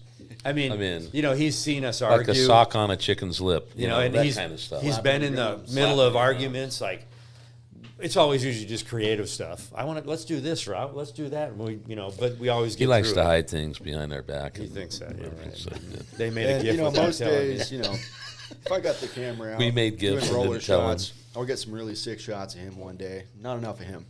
So I'll pay you $200 tomorrow, but you only got to take pictures of me. So the second day he says 300, but that's like an ongoing. I thing, mean, too. we're on the helmet on the Lexin mics. Lexin brought to you by Chase. But the cool thing is, though, Link in the bio. he Right. could film. He could film. Yeah. He edits. He puts our videos together. Galen and him work together. He writes the vlogs that are on, or the blogs that are on our website. So he can write, he can edit, he can film, and the 3 of us tie right in. And we went from 2 iPhones to now him and I are fumbling 10 around GoPros with 2 or 3 GoPros. He's got a GoPro. We got the camera. We got the drone. You know. But he also, I mean, more importantly than that, he understands us. Yes. And so when we first started writing the blogs and different things, we were fully editing. We wanted to see. Now, he's the guy behind all of our creativity. We call him our marketing manager or director. He's like got a big position. And But I said this. Dude, what's that 401k like, man? 1099, baby, 1099. I say this though. I always tease him. I say, hey, if we ever do credits at the end, you have to say that Galen and I film too, because we do. You know. but it's gelled really well together. He is us, and it's. I mean, we're lucky that we found him. Well, that's another thing about it. I want to talk to you more about that stuff too. But like, just while I'm thinking about it, because you talked about sometimes the annoyances that you'll have with each other on trips. Yeah. It's like, I think that our group does pretty well because there's so many of us that go on. Well, I mean, that's usually about 6 of us is usually about our trip, right? So it's easy for one of us to back out whenever we start getting to be at an annoyed point with the other guys, and we can kind of. I usually go take a bubble bath. I'm just like, y'all go party tonight. Mr. I'm gonna Bubble? stay in the hotel and just pamper myself and have a good time. But you have that chance to get away a little bit and just kind of like regather your thoughts and not stay in the moment of being annoyed. Because it's usually not my friends that are annoying me. It's just like this year at Tennessee. Or at home shit. Yeah, well, we were coming through Tennessee right after the George Floyd thing, right? And so there was all this shit going on. Like, we're in fucking Maggie Valley, and it's like like super, like they're trying to tear down statues. Come on, bikers, come help us. And we're like, I'm just here to ride bikes. Like I'm not trying to get political on any of this shit. Right. And then we jump over the Smokies to the other side in Tennessee, in Johnson City, and there's like black protests going into bars, and I'm like, man, the vibe is off here, and it's putting me off bad. I just want to chill in the hotel room tonight, you know? Yeah. Well, we have 10 or 12 guys that go to Sturgis, and we have 5 years of going together. And we always say it's amazing how we all can go, and there's never an issue. If someone says, let's go here, all right, let's go. Yeah. You Our know? small groups, like those main trips that he's talking about, it works perfect. Like Yeah. we all get along. You know, nobody. You know, you get every once in a while, you get whatever. Maybe somebody annoys you or something over stupid. Someone's doing something that's starting to piss you off. Right. But We're gonna hit with soap socks later on. all in all, it works out great. Now our Sturgis trip this year, how many people we have? At some points, we had over 15 15? people riding with us. Whew, Yeah. that's a task. Yeah, we That's lost a one. task. Yeah, we lost one for 2 days. Really? Yeah, I mean, that's, Well, how do you lose one? Took a left turn when you took a Because right? he said he was on the podcast last night with us, the Yeah. one we did for Patreon, and he's like, "Man, I was because we were in Red Lodge, you were about to do Beartooth Pass, and he Right. said, I'm nervous about going into Beartooth because of the height and this, that, and the other, and he had took a spill at the Talamina Parkway at our camp out, and so this was the first time he got his bike back Getting from being back on it, rebuilt, yeah. and now all of a sudden he's at one of the highest passes in America, Right. right? And so he was freaking out. And then once he got over it, he saw the elevation sign, and he was at the back of the pack. He just decided to stop and take a picture with it. Little did he know that there was one of those like one lane things where you sit in a line until these cars go and then you go, and it's like a 30-minute Oh, no. exchange. Yeah, right. They're working on So- the roads. We ended up only sitting there like 2 minutes, and then we all went. He wasn't with our group yet. Gotcha. And we couldn't tell because there's so many fucking Right, people right. right there. Nobody We're just was like, counting. oh, okay, whatever. And then there's no service in Yellowstone. Right. So he ended up taking a left. We went into Yellowstone. He ended up going to Cody, Wyoming, because he ran got back. passed. I know exactly what Yeah. you're talking about. Yeah. No, we all gel so good that it's like we always have a good time. So part of it is like between us two though, we're not with that pack of people every day, No. Yeah. every month. We're with them a few times a year, and we have a good time. But look, we're buddies and we're friends for life. How long have we known each other? 30 years. So, you know, 32 years. But at the same time, you know, how do you start a business with your friend? Yeah. You know, Yes, and sir. so, and we said this, and I think we said it in the original podcast. If it becomes work, and it's going to create divisiveness between our friendship, we got to kill it. Yeah. But the thing is, and he knows it, and I know, we've talked about it. It's like we're doing it because we enjoy it. So let's never let it, whether it's how to sell a part or how to work. Yeah, just keep it Or a fun. hobby. And don't get mad at each other. Like But- if he has a great idea or I have a great idea and we want to talk about it, we're mad. Don't get mad. We don't need to. Let's just talk about But it. let's be real, know? though, too. We got in a fight at the Big Texan, Fist I fight. heard about that. Yeah. I watched the video. right? He had, he had a wasn't bloody very apparent. nose and no. Right? It was like, I don't. Did you take I your was, steak, bro? So the next morning, right? I took a raw steak and put on my. The next morning, we're sitting at breakfast before this guy comes out of his room, and it's a vibe, and we're like, okay, let's talk about the vibe. Let's get it out on the table. Yeah. What's up? And we got it out on the table, and the rest of the trip was great. And he said it during the middle of the day, boy, am I glad we're on this because this is great. But it's like, I also said in the People- morning, I'm leaving. I'm going home. yeah. And I'm like, and I grabbed his arm and I said, think about this. Why are we You can't pissed? quit me. No, why are you pissed? Why are we? You complete me, baby. But it's like, why are we pissed? Yeah. Some stupid little creative thing, and we're pissed. We can't be pissed. Yeah. Just talk about it. And But- there's Figure something it to be out. said about having 500 miles in front of you and waking up Yeah. with kind of some weird energy. You're cruising down. I look over and or someone's just looking whatever versus everyone's in a good mood. And I look over and we're pointing at something on the bag.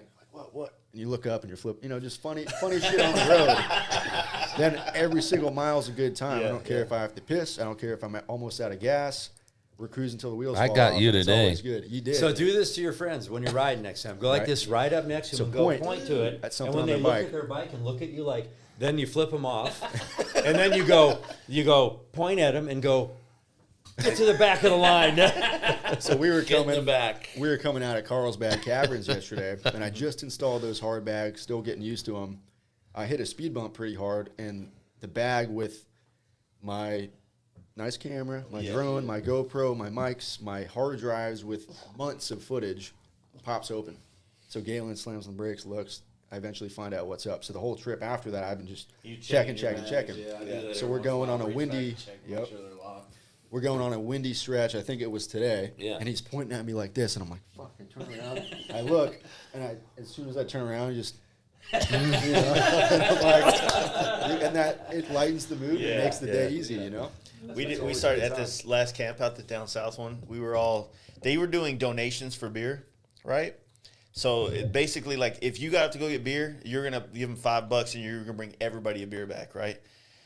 And so we got to a point where we were so drunk where we would just yell out, "Prospect!" and whoever looked, go get us beer. That's funny. And so it was funny because our buddy Justin, he owns this company, My Machinist, or his Instagram, My Machinist. We got him, and he knew it. He caught on, so he turned his head and looked, but he was already committed to turning his head, so he closed his eyes.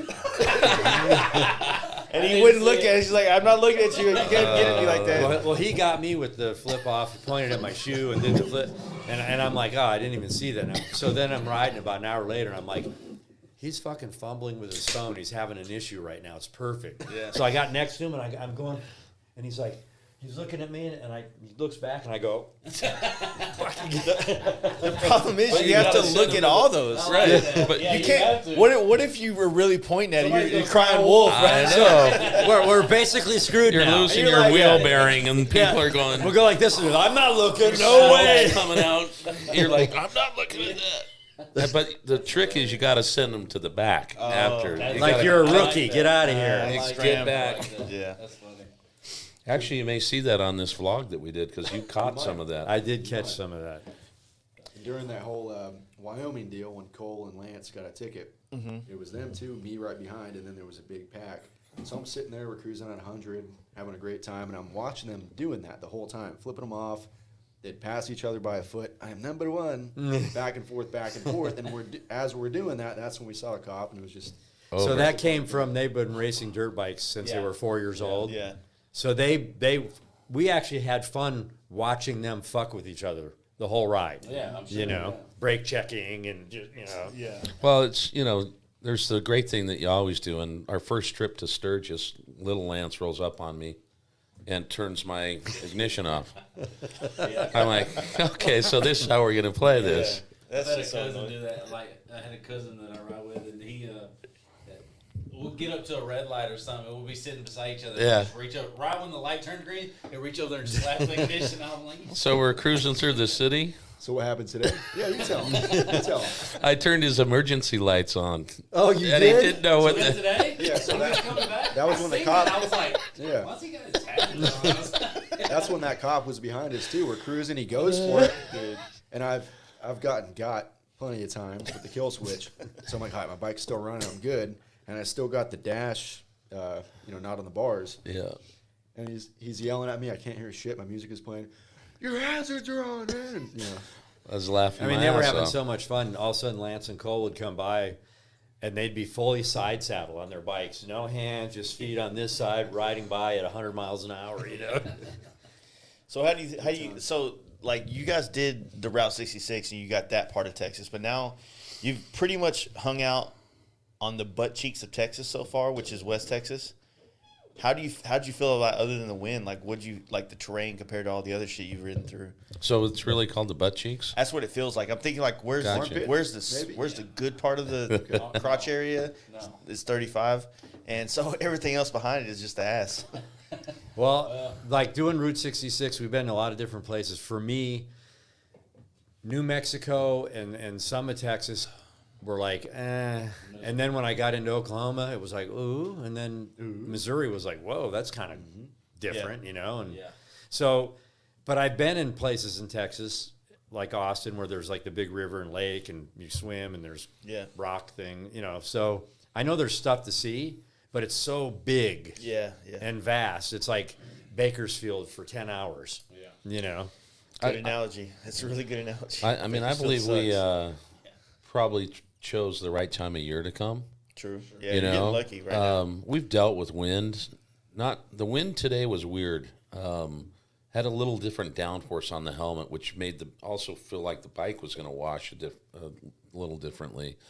But I think, when you think about Texas, at least I think about it, it's plains, cotton fields and Yeah. farming. And it was interesting to me today because we saw a lot of that, and that's where most of the wind was, right? Something to break There's it no up. trees to break. Right, there's nothing out there, and Yeah. and I have family that were farmers up in Idaho, and I was looking at these round yellow bales last night, right? Yeah. And I'm going, what the hell is that? And I realized they're cotton bales, Yeah. but they're rolled in round, So it was interesting to see the they have the agriculture white and all that. plastic around Yeah. Yeah. It was yellow plastic. Oh, it was yellow plastic. Yeah, with the white inside. Yeah.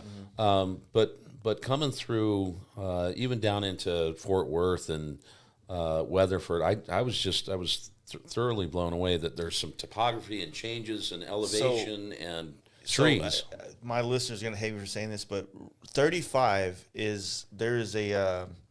we're on a tectonic plate right here, right? So it's a fault line. That's Right. what it is. So basically 35 runs on a fault line all the way from like north of Oklahoma City.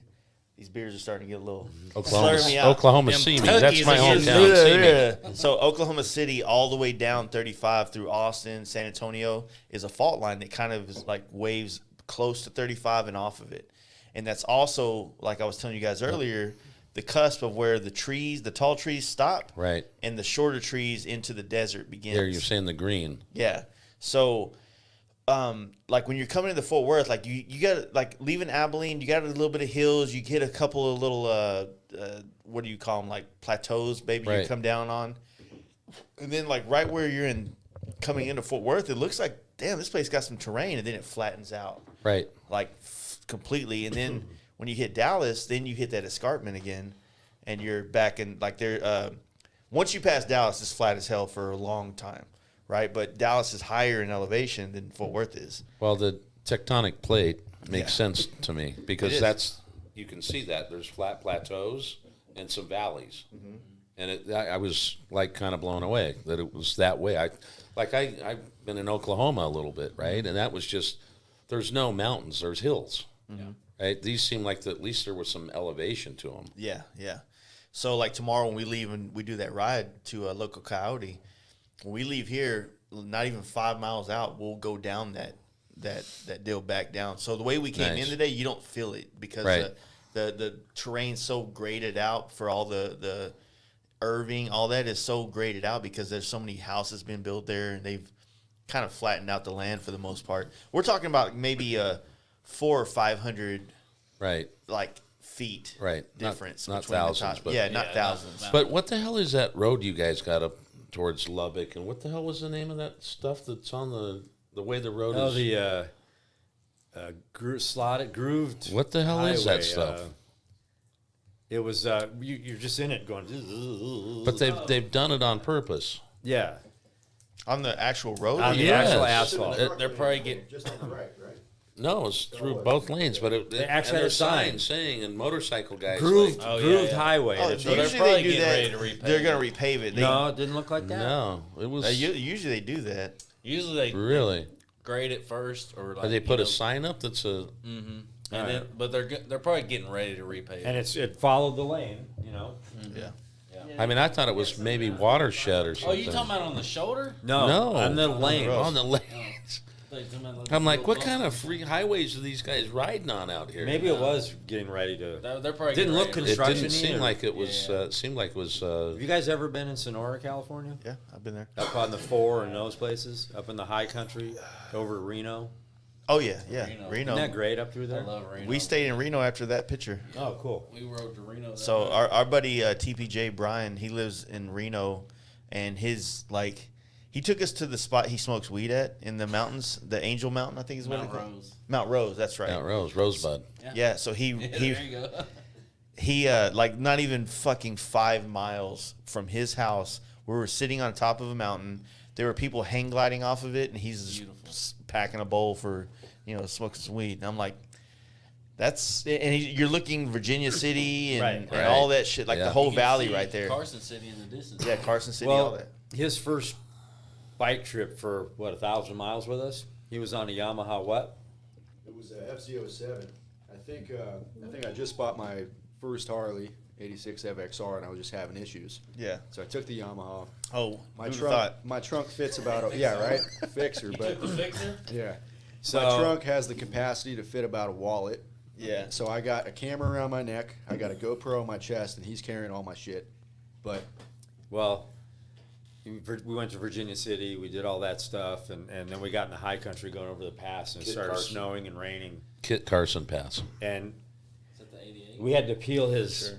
And he didn't have his rain They're pants on. further south. So didn't bring his any rain break-in gear. trip was No a rain gear. frozen tundra ride. But I will say this: we all experienced something on South Lake Tahoe that it's called a rare flat rainbow. it So looked we like come around the corner. There's clouds. It's kind of windy. You got the green trees, the blue lake, and snow on the mountains. And the sun hit the clouds, and it just boom. There was this rainbow across the lake. And we have our GoPros out, and we're filming it. Flat, not a rainbow. Really? Yeah. It was like Aurora It's a flat Borealis. bow. And we're It was nuts. and Have we're you like ever, have you freaking ever out. stayed in Tahoe and partied? Yeah. Yeah. Dude, I've had some fucking Stayed in fun. Truckee, stayed in Tahoe too. I will say this, at this point I've been on so many rides and seen so much stuff, but that was my first like what the fuck moment where Yeah. we turned this corner. I'm sitting there on my bike like, I'm here. This is what I do, and Yeah. this is just phenomenal. No, I mean, we were like, we pulled over and we're like, what did we just see? Like, Yeah. what the hell was that? It was amazing. That's weird. Like on this last trip I did to Florida, like probably attest to you, I got all my camera shit hoping to get into doing vlogs, but it really just doubled down on my love for photography. So I've been pushing that narrative more because I don't really like speaking in front of a camera. It freaks me out, man. I'm used to being on It really the set, does. This doesn't bother me You do because great I'm not with this. looking at a camera. If I had to do this all day, so here's the thing, guys. I got my buddy Cody here. He's having a good time. You know what I mean? It's just different. But And you're talking to yourself when you're that's the hard part. That Dude. doesn't do it justice, but Oh, I see it. That's fucking badass. in real life, it was like, What I do, I find myself doing this a lot. Like you'll be riding next to your buddy or whatever, and you're riding, and then you just look over and like the trees are passing at the right blur for your eyes, and the bike is just it's kind of frozen in that moment. yeah. And you're like, that's a badass shot. And then I start thinking, I make a movie every time I ride. So do we. Right? I mean, you guys are actually doing it. I'm just like, spank banking it in my head, right? So it's like, No, we do that all the time where he'll be like, would you see that? Or, hey, what about, do you see this? Or, Shit.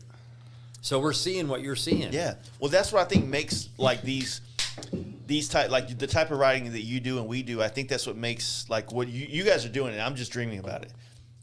But you see these things, you're riding next to each other, you see that shot, you're like, this is, and you kind of, to me, I feel like it's like an ego killer because I'm not thinking about how cool I look anymore. I'm like, my dude right there is fucking killing it right It's now. He humbling. looks It's badass. humbling. And I'm like, I just want to capture that for him. I wanted him to know how badass he looks going down the highway right now. Right. Because he can never see that angle of Right, him. right. He'll never understand what he looks like to me in that angle behind him, whatever the case may be. Or I love that shit. I nerd out on it, man. But that's why also we like having him on the trip, because if it's just, and we did it often and we'll do it again, but it's just us filming each other. And Like it there's- gets, You need like, different. we need vibe. different angles and perspectives and Yeah. views Or and then when you can get like or when you can get like two bikes riding beside each other. Right. That shit look it just So But- our buddy James, he made a good GoPro. He made a good video of our Sturgis trip, but probably to attest to your creative differences, my creative differences come in. He likes to shoot a lot of time lapse, right, and time lapse is very shitty video quality. right, And then he likes to shoot everything wide. So if you're not up on that ass, yeah, you gotta be like super Right. so close we to were it. going through that pass on the way to Salt Lake City before that picture, and he was in front of us. He had the GoPro back snapped on the back of his thing, and then we rode up to him. And we fucking fist bumped each other, but Missed it. it was badass. But it was also like he did it in like a a wide Right. frame, and it was a time lapse. It felt like we was on his ass. Dude, when we were on did it. it, but it looked so far away because it was And such it's a like- wide view. Right. Yeah. Yeah. And it wasn't like big enough so you could blow it up. It Right. wasn't like a high quality image, right? But he did a great job like capturing our trip to the point where, as gay as this sounds, I'm not supposed to say gay on YouTube. Like I watched that video and I was like, almost like, oh man, that was, Emotional. dude, it fucking fit. Like I was like, dude, You you lived captured it. it. Yeah. Yeah. I mean, that's know? that's the only thing that got me into cameras. I went to school for business. I got a business degree. I have zero formal training with cameras, but being able to look back on something after you have a good time or bad time, doesn't matter, is what inspired me to start playing around with these things, you know? Yeah. Because you look, and even just a picture, I mean, there's something to be said about we ride all day long and I come home and they're passed out and I'm staying up till 4 a.m. like last night, and I pull up this picture that I took on here and I'm just, oh man, they're gonna be stoked tomorrow. Yeah. Yeah. That type Well, of and deal, and we have you to know, give him some of his props too. Like Yeah. we'll pass the GoPro back and forth where we can get some shots of him because he's on the trip, you know, and he needs to have some cool shots of himself as We well actually need that him he on, can share. We need to film him on the trips now so people don't think it's just a bunch of old men riding. We're getting that demographic back down to Yeah, and we did have a comment about the time lapses. Yeah. We have people emailing us, which is awesome. Tips, you know, Our thank comments yous, are this through and the that. roof. And this one guy, I don't know if he has heard of the term time lapse or not, but he was saying, you guys got to stop doing that thing where you speed up the footage like it's a sped up tape. But, you know, I got We the- don't do it that much. Yeah, though. not too much, but I Well- got the newer GoPro and you can do it in 4K and it looks good now. Yeah, but, there's you know. there's a lot of like things that go into creating the for lack of a better term B-roll in these things, right? Because like a vlog, and trust me, dude, I just went full fucking balls deep in a new GoPro for this trip to the down south camp out, where I was going to start my vlog. right. Right? You know how much We I talked used about it? that. You know how much I used it? I didn't. 0. I didn't use it at all because that anxiety of talking in front of a camera fucks me up every time. But if you're And- in your helmet talking, you're not talking in front of a But I camera. don't. Well, just You put guys your- do it right, okay? I've been very critical on this on my podcast. You guys do it right. I don't like moto vlogs where they're like, "Oh, look at us! I'm trying the new Saddleman seat on, and it's great. Oh, look at that guy! Look at that Buick LeSabre going by there. He almost hit me." Like, I don't like those vlogs. It feels like watching people unbox. Like, I feel like as an adult, I'm watching some other kid play with their toys. That's what Right. I feel like when I watch moto vlogs, and that's why I liked y'all's.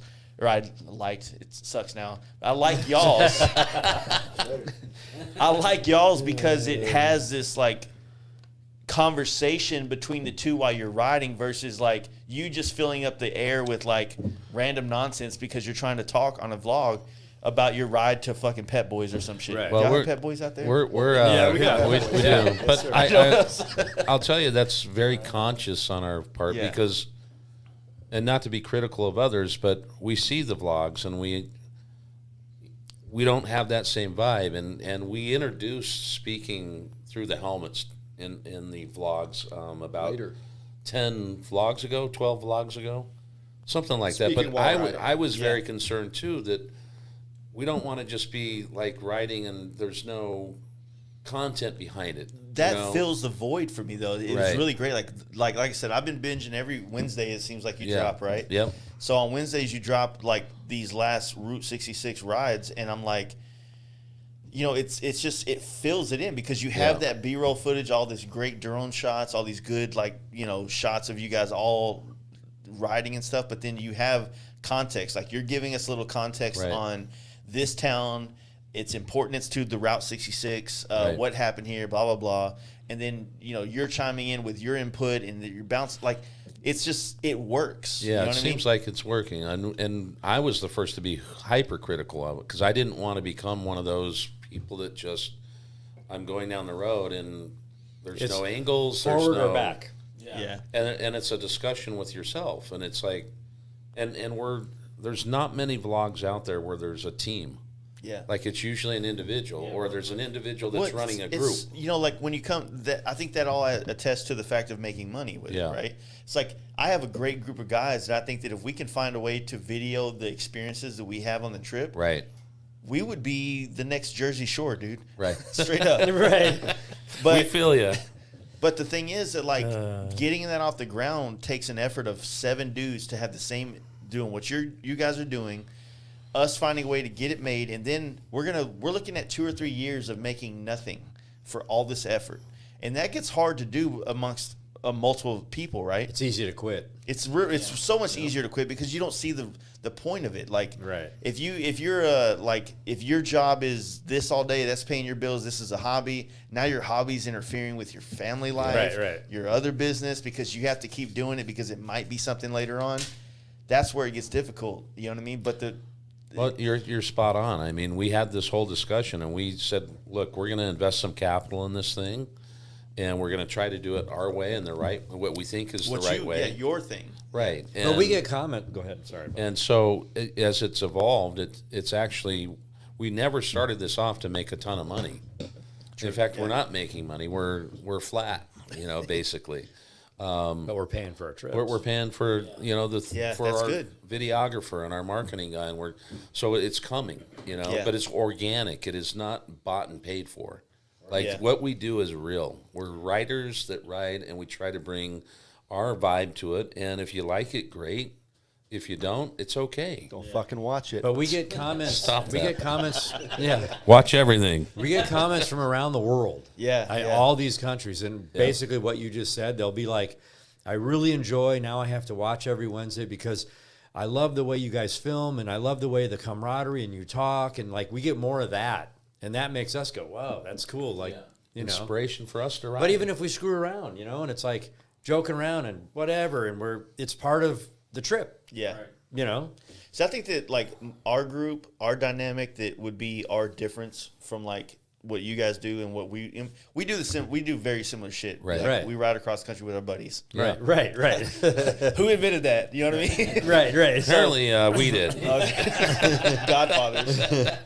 Kiss the ring. Yeah. But no, Get so on the ring, I think baby. that what really, I think that the cameras for us need to be turned on the last gas stop before the destination. Yeah. And the first gas stop after we leave the destination in the morning, because I feel like and then leave them on all night, because I tell stories on this podcast about Rock Springs shutting down a bar, stopping a bar fight, but then kind of egging it on in the parking lot.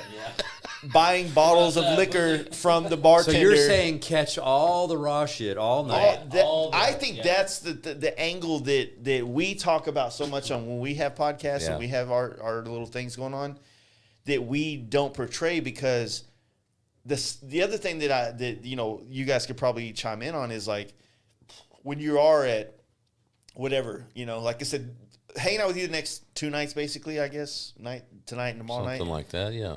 I'm gonna get to see how you guys do this thing, because I Right. don't get it. Like, I feel like every time I pull a camera out, everybody gets weird. I get weird. I'm like, all right, YouTube face, don't say fuck. Don't say fuck. Well, I think for me personally, if you lead into it certain ways and you catch it raw, I mean, sometimes we'll say, hey, let's talk about this and this, and we just kind of go with the flow, and we usually one take wonders. But like if I get off the bike and Dom and Lance and Luke are standing there and they have no idea I'm coming up there, and I just might have myself, and I'm just like, hey, what do you guys think of this, blah, blah, blah, and I'm talking, and then they just have to do something or walk away. Yeah. And you catch something. Some and are you might natural, catch some stuff. aren't. Yeah. You might catch stuff and just throw it away, or, oh, that was good. Yeah.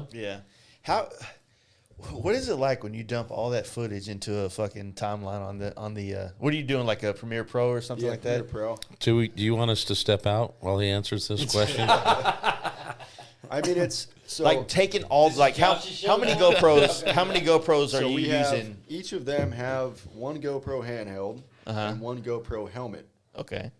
I'm gonna be going on 69 different tangents right now, but the issue is that the helmet ones are connected to the phone.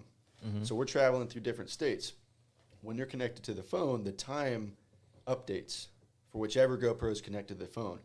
So if I get lost, whether I'm on a trip with them or not, if I'm like, was this before that, you can get info on the file and see what time it was created. But if the time is off, then you have no idea. So with the handheld ones, his says like January 2016 on the handheld, but then whatever. So when we started with the phones, I was used to so different of a project that I named everything. So, Monument Valley. So then everything gets out of order. So I'm texting them back and forth. So it was really unorganized. Now, because we've done so many on a consistent basis, it's every night. You know, we only bring a couple sets of cards. Every night when we get back from the ride, I go, Galen handheld, Galen microphone helmet. Day and it's one, all day organized, two. Day two, this and that. So once I get to it, when we're editing videos, It probably it's- takes like an hour at least just to dump the cards. Oh, yeah, more, for sure. I mean, Yeah. you get back, but that saves you time later. But it's still, I mean, there's some times I'm like, fuck, man, what was first? And yeah, I mean, it takes a lot of time. There's, with the conversation stuff, you know, some of those talker YouTube vloggers, Yeah. the person responding, you're hearing them through the center speaker of the person recording. But with these guys, they're both recording, so I listen to the whole conversation on one side, then the other side. You have to And split then I them match together. it. You go, you set an in-point, out. I'm getting and you anxiety go- just listening. But Galen and I will be talking on our headset, so Yeah. we know what we're saying. Yeah. He'll say blah blah blah, and I'll blah blah blah blah blah blah. Yeah, but and there's then two he- different files, and Yes, it's like it's yes. the same reason why like I bought all this program shit, so I didn't have to and put the audio together. Yep. You know what I Right. mean? That whole cut, like putting Yeah. the audio with the video. Otherwise, we can record the video, put it on a file, and then record the audio separately, and then try to match them up. Yeah. And then our mouse might not be perfect. Right. So, Well, we have it. We had a one little clip where him and I were talking, and he goes, "Lance, yours never recorded," but we had the ride, so we sat in the office. I put my helmet on. I had the GoPro. Don't tell people that. Oh, he's faking the fuck. What So are you that was telling one, people? but Just one. God, Just damn one. it. But Yeah, even on- but you got to do that sometimes. But though. it was That's- fresh, and it that's was like- Hollywood, man. So then I'd sit there and watch Galen talk, and I'd say, Yeah. but we had to recreate it because it was too good not to. But we had a conversation last night too. You know, we're still learning each other, Yeah. right? Yeah. With him, and so I think we can get to a point where, if we can get his lexin suited up, that we can all mesh together, Right. Because we don't do that so much. It's just Because the right two now, of us, it's hand signals. If I want to get a shot on this, right? and they're behind me, I go like next to each other in the lane, get the shot. Yeah. Because I'm busting music, and luckily we spent thousands and thousands of miles together. Oh yeah. The riding body language is in sync, Yeah, and we you know got it. what's going on. Yeah. You know, so we have it set up. But if I could just click a button, and be like, "Hey, you guys are gonna go 60 and mob by," like the drone shots we were coming out of the caverns yesterday. Yeah. And I fly the drone. I said, "Hey, go around this corner." They stopped before it, so I stopped the drone before him, and I went boom, boom to try and get him to come that Yeah, way. I did a thumbs up, and Yeah. and he nodded the drone, so I thought he saw my thumbs up, but he just actually nodded the drone, and So we went. how much does the videoing, like the drone stuff, how much does that hinder the time frame of the trip? So it's not much, and we've had a lot of conversations about this. Like, we have to find a balance between production value and making the trip not only seem but be realistic and get these miles down and everything as Yeah. if the average Joe would. So if I have friends that also do motorcycle stuff that's a little more not professional but higher production value. Yeah. And you stop and you might take an hour to get this one turn. We don't have time for that if we're trying to get to a destination. no way. You want to keep it as real Yeah. as possible. That's I struggle with that, man. For Like sure. I have two GoPros over here. I have a 7 and a 9, and both of them I bought with the same intention to start a vlog. 7 came out 2.5 years ago. Right. The 9 was going to be the new vlog. Right. It didn't happen. So I bought the 7, and then I rode to Vegas and then California in February. It's 18, and hoping that on this trip I was going to do the vlog. I was going to like talk about it, but I didn't have a script. I know that you might not follow me on that. It's not about having a script, but I follow. I you on it. didn't have a thing to say. I didn't have anything to talk about. Look at the sunset. Dope. All right, let's go. Like it just felt But we've been bland. riding so long together that, you know, and we didn't have the headsets for years. But you guys have this brand now, this 2-lane Right. life. Like you have a purpose now for all these trips. There's a purpose to talk about what you're doing. And we had it before, so it's Yeah. right now it's natural to us because we'd get to a place for lunch or we'd get to the hotel in the evening and just sit and talk about the ride and the things that we both saw. And it was interesting because we were both seeing the same thing and we saw it a little differently, but we both dug what we saw. And so now we can kind of just do that, you know, as we roll. I'm not good scripted at all. Yeah. At all. Yeah. We've tried. Like if they say, doesn't Lance, work. say this, blah blah blah, and you went here, I'm like, don't say that. Just what's the subject? All right, let me just roll. You know what I mean? So to finish that off, is, Take 15. right. Right. The only thing that really sets time out is the drone shot, and Yeah. that's something that I think we all can agree on. That taking a little bit of extra time to get this epic shot is worth it. Aside from That is like, you know, my buddy James, if he was here, he'd be nerding out with us too on this conversation. Those drone shots are like the fucking money shots, man, because they really butter.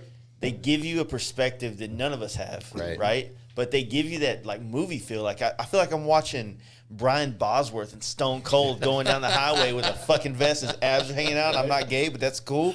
And or you're watching Harley Davidson and Marlboro Man just ripping across the country. Like those kind of shots give you that vibe of like, I guess they're cool. Well, there's Well, a and I- difference too. Like if you like the Route 66 trip, Yeah.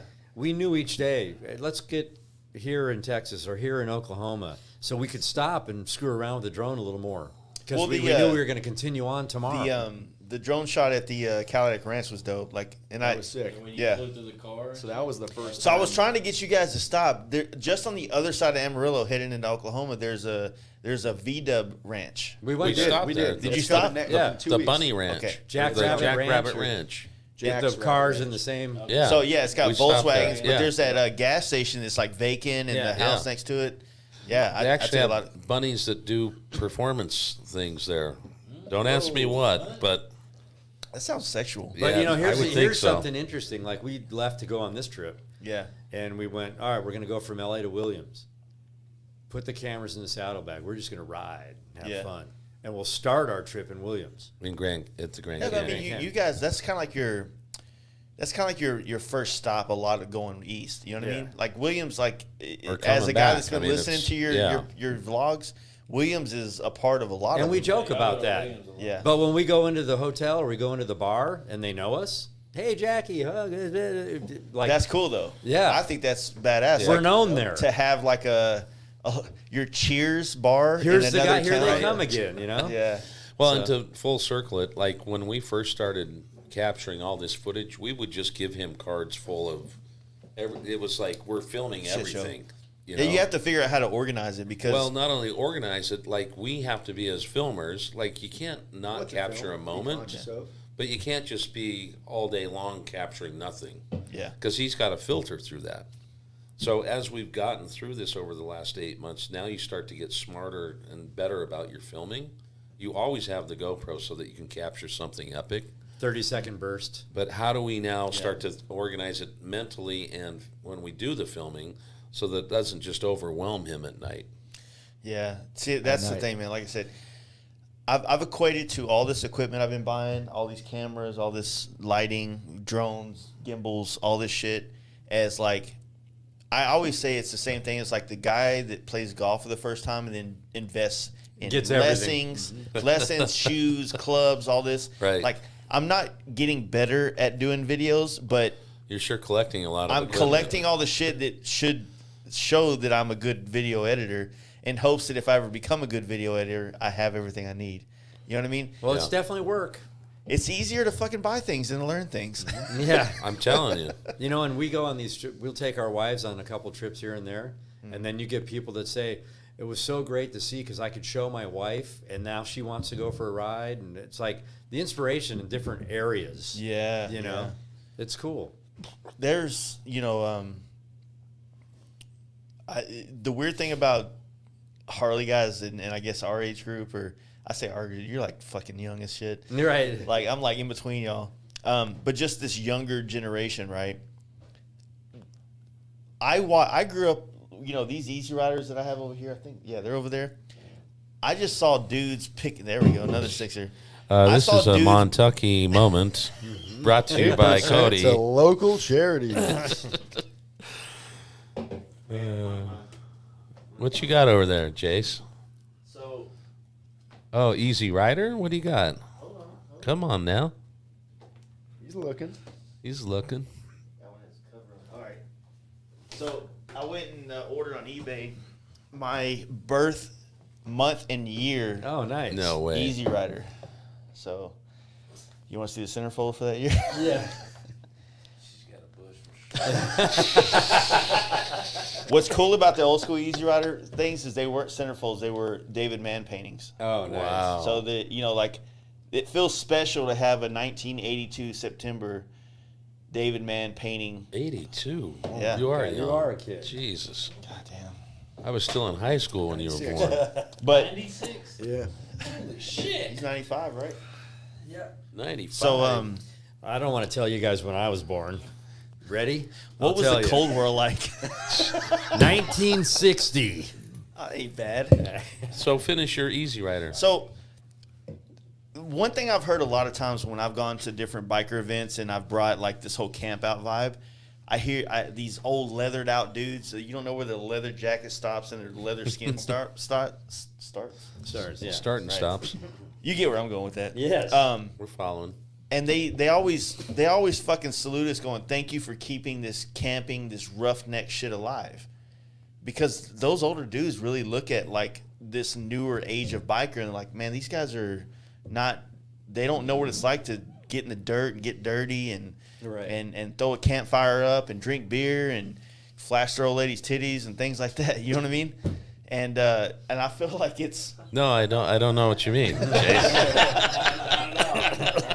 Well, I think it's kind of like what y'all were doing with the like pointing and finger, yeah. but it's like you Just pull your good old lady's times. boobs out or some shit. and I think part of that goes kind of along the lines of what you said about the camera stuff. Buying the nice cameras to try and do this. I think some of what's going on and part of the culture now is people will spend all these money on these bikes and not enjoy what it's really about. Yeah. You know? Whether you're camping or, and I'm a little bit worried about the future. You know, not tomorrow, but down the road. I mean, what is this I was new worried. group? What are they gonna? Are they going to actually get out and ride? So I was worried, right? Yeah. Until because we always get worried when you hear like press releases, maybe not from Harley, but from like Bloomberg or whatever, saying that Harley and motorcycles in general are losing the younger generation, Yeah. right? But then you see all this I see all these young dudes doing wheelies and partying and doing their own version of biker shit. Yeah, And I'm like, they'll probably do wheelies and maybe they become a sea bear or something like that and that's their career. Or maybe they just rip wheelies for a couple of years and then they love bikes, so they're just fucking riding and doing what we do. yeah, I think that riding and stunning are two very different things, but one anybody can do, and one you're gonna fuck up your bike, you're gonna fuck yourself up. right. You're gonna, you'll probably get a couple more likes on Instagram, but there's another place over here where you can have all this amazing experience. And But the cool thing, and it's exactly what you're saying, Lance can do wheelies and burnouts, but he likes the trip, and he likes going with the older guys Yeah. and the young guys. So we have young and old guys going on these trips, and it's like, for him at Trashin, it's like, I want to show people that there's an adventure out there, Yeah. more than just going to the bar over here. He's got to ride, Yeah. and that's what you're saying, right? But now. my hope is the 25-year-old and younger kid now still does that later in life.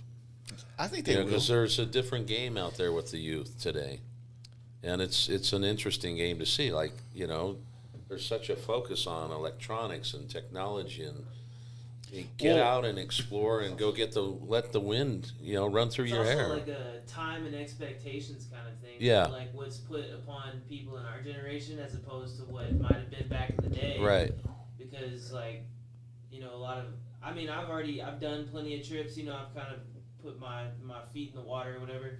But when I try to talk people that are my friends, that are in my circle of Right. age and shit, it's like, oh man, if I don't fucking go to work, man, I can't afford to do this. I don't have any personal time off. I Right, can't. exactly. Issue at Right. that point, Yeah. Especially when you're younger. Yeah, right. But look at the room here. We do have a diverse age. Yeah. Yep. It's kind of on what we're talking about, Yeah.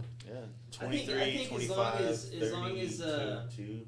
60, there's 54. still stuff like our camp out, Yeah. when it's just far enough to where it's like taste of a trip, and then you stay somewhere and you camp out for a weekend, so it's a trip, for like new people. Yeah.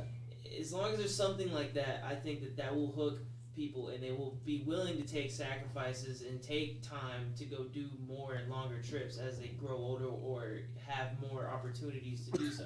And I hope that Plant the happens. seed. Yeah, Because totally think it's a whole different life out there, as we all know. There's a freedom that no one gets. It's like when you have a child, you can't tell people how much you love a child until they have a child, because they don't. Yeah.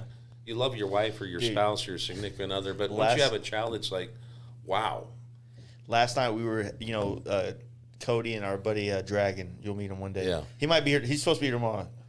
Be ready for Dragon. So Dragon was in here.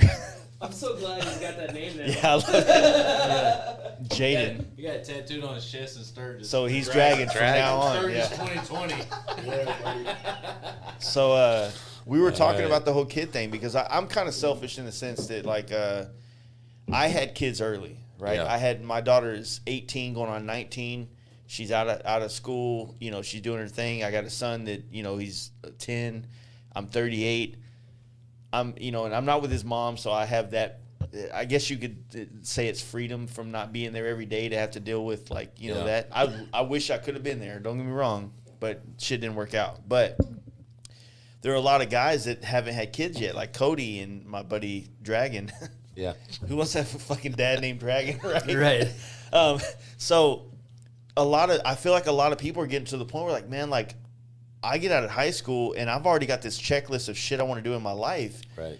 When does all this other shit come into play versus when you're in your 20s, man? Like, maybe you're lucky like him and you have a skill that is like, you get to do this shit. It all fucking works out. But I mean, this dude could be working at fucking Staples for all we know. Y'all have Staples out there? Yeah. All right. So We have Staples. This is a plug for Staples. Yeah. And check the I link. mean, for all we know, he could be working at Staples, just following all this shit on Instagram and wishing, he could be a part of it. Like, you said something great. Like, he does the video shit and he rides. You know how fucking bad we don't have those dudes out here. You know how many people, like, as somebody that loves photography and videography, you know what the one thing I realize most of these kids that do this nowadays don't have? Content. Yeah. They have no idea what to shoot. They're out there fucking videoing roses slow motion and putting, like, emo music behind it and Right. shit. You know what I mean? TikTok shit. Yeah. I mean, yeah, I can attest to that. Like I was saying, I got a call from Rob about this to start 2 weeks after I was walking again after an injury.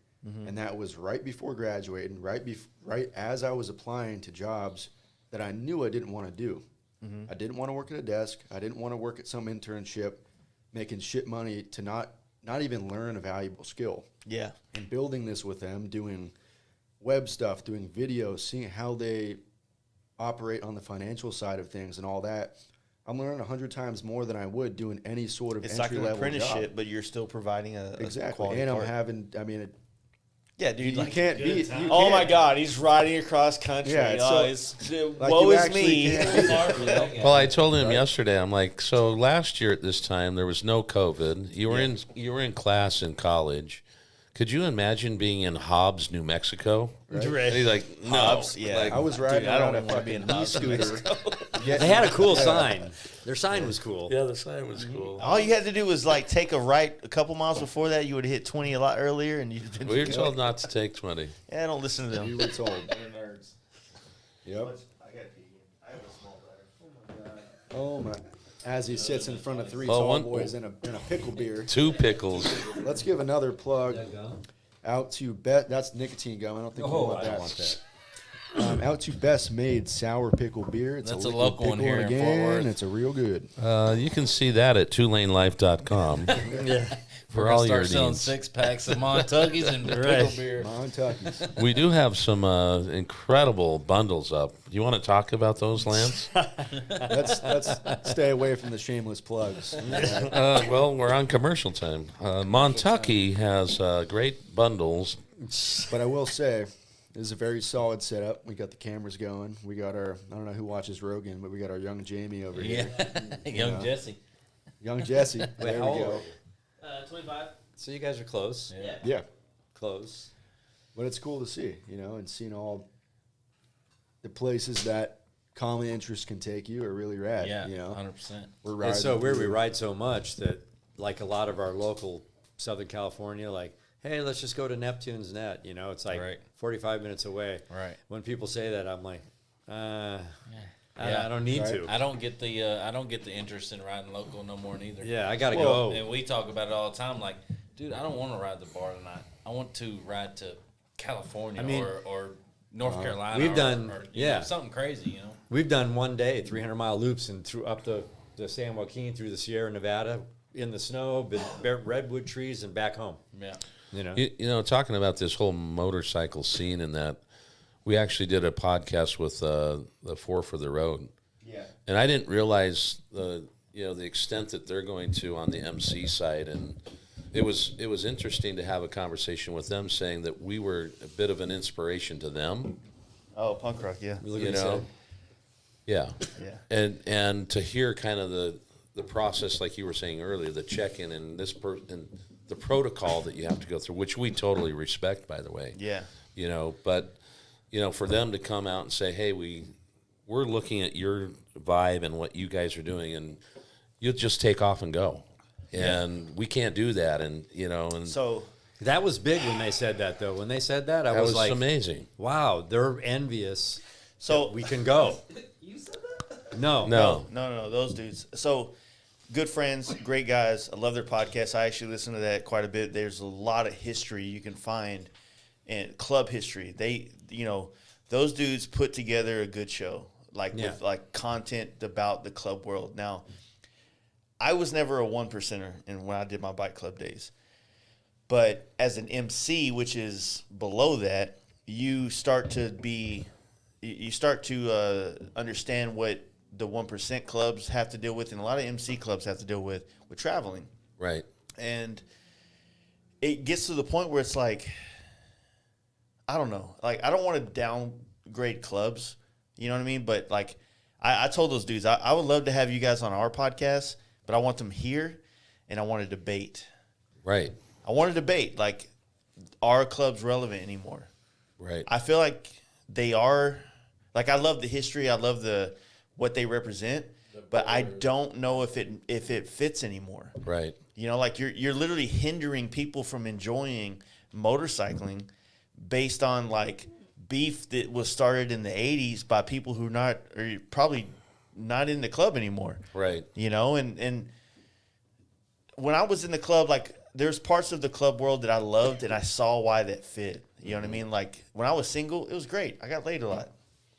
I did. We partied every fucking night, and different bars, different clubs. You have a patch on. You got a whole bunch of boys. Like it felt good to be like in a club and feel like like forced friendship is what it feels like. Mm-hmm. You know what I mean? See, I can never, like, even you see guys, and this is way not even close to what you're saying, but the hog members, Yeah. and they're stoked. Oh, the brothers, yeah. And they got their vests and Oh, the yeah, hog brothers. patches, and Their they go ride 100,000 together. mile and- patch. We like Hog. We- We're plugging Hog. Yeah, that's your fucking listener group. But for me, Lance it's like is, 20 he's guys taking a together riding. Left turn here. I don't want to downgrade it because I think that they play a role in motorcycle culture. They obviously have in the past, Right. and they will in the future. Right. But I do debate the fact of due to social media, we're able to find, for lack of a better term, brothers Right. nationwide Right. that fit the narrative of who we are, Worldwide. rather than like going and joining your local club that like might, like it might be dope. Like to be a booze fighter, like that would mean something to me. Like to be a booze fighter or, hate to say it, a Hell's Angel. There's a stature behind that name that means something. Like, man, like there's these people that did this stuff historically, right? But then you got all these other clubs across the country, these outlaws, these banditos, these that are all equally as badass, but they weren't on TV, They didn't have like Hunter S. Thompson following them around for a couple of months, like writing books about them and shit. Like there's something about HA. There's something about Booze Fighters being the first real club, and They're and the that- oldest, aren't they? yeah, there's something about that is inspiring. Like if I was going to be a part of something, I would want to be a part of that. But then you have to hope that these people, like, fuck the name, fuck the patch. Are these dudes real dudes? Are these dudes like you two, like me and my boys?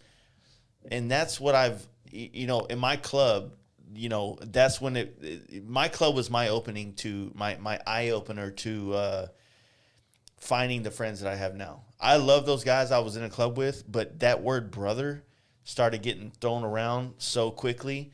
And I'm like, we had to get numbers up. That's why you're here. You know what I mean? Right.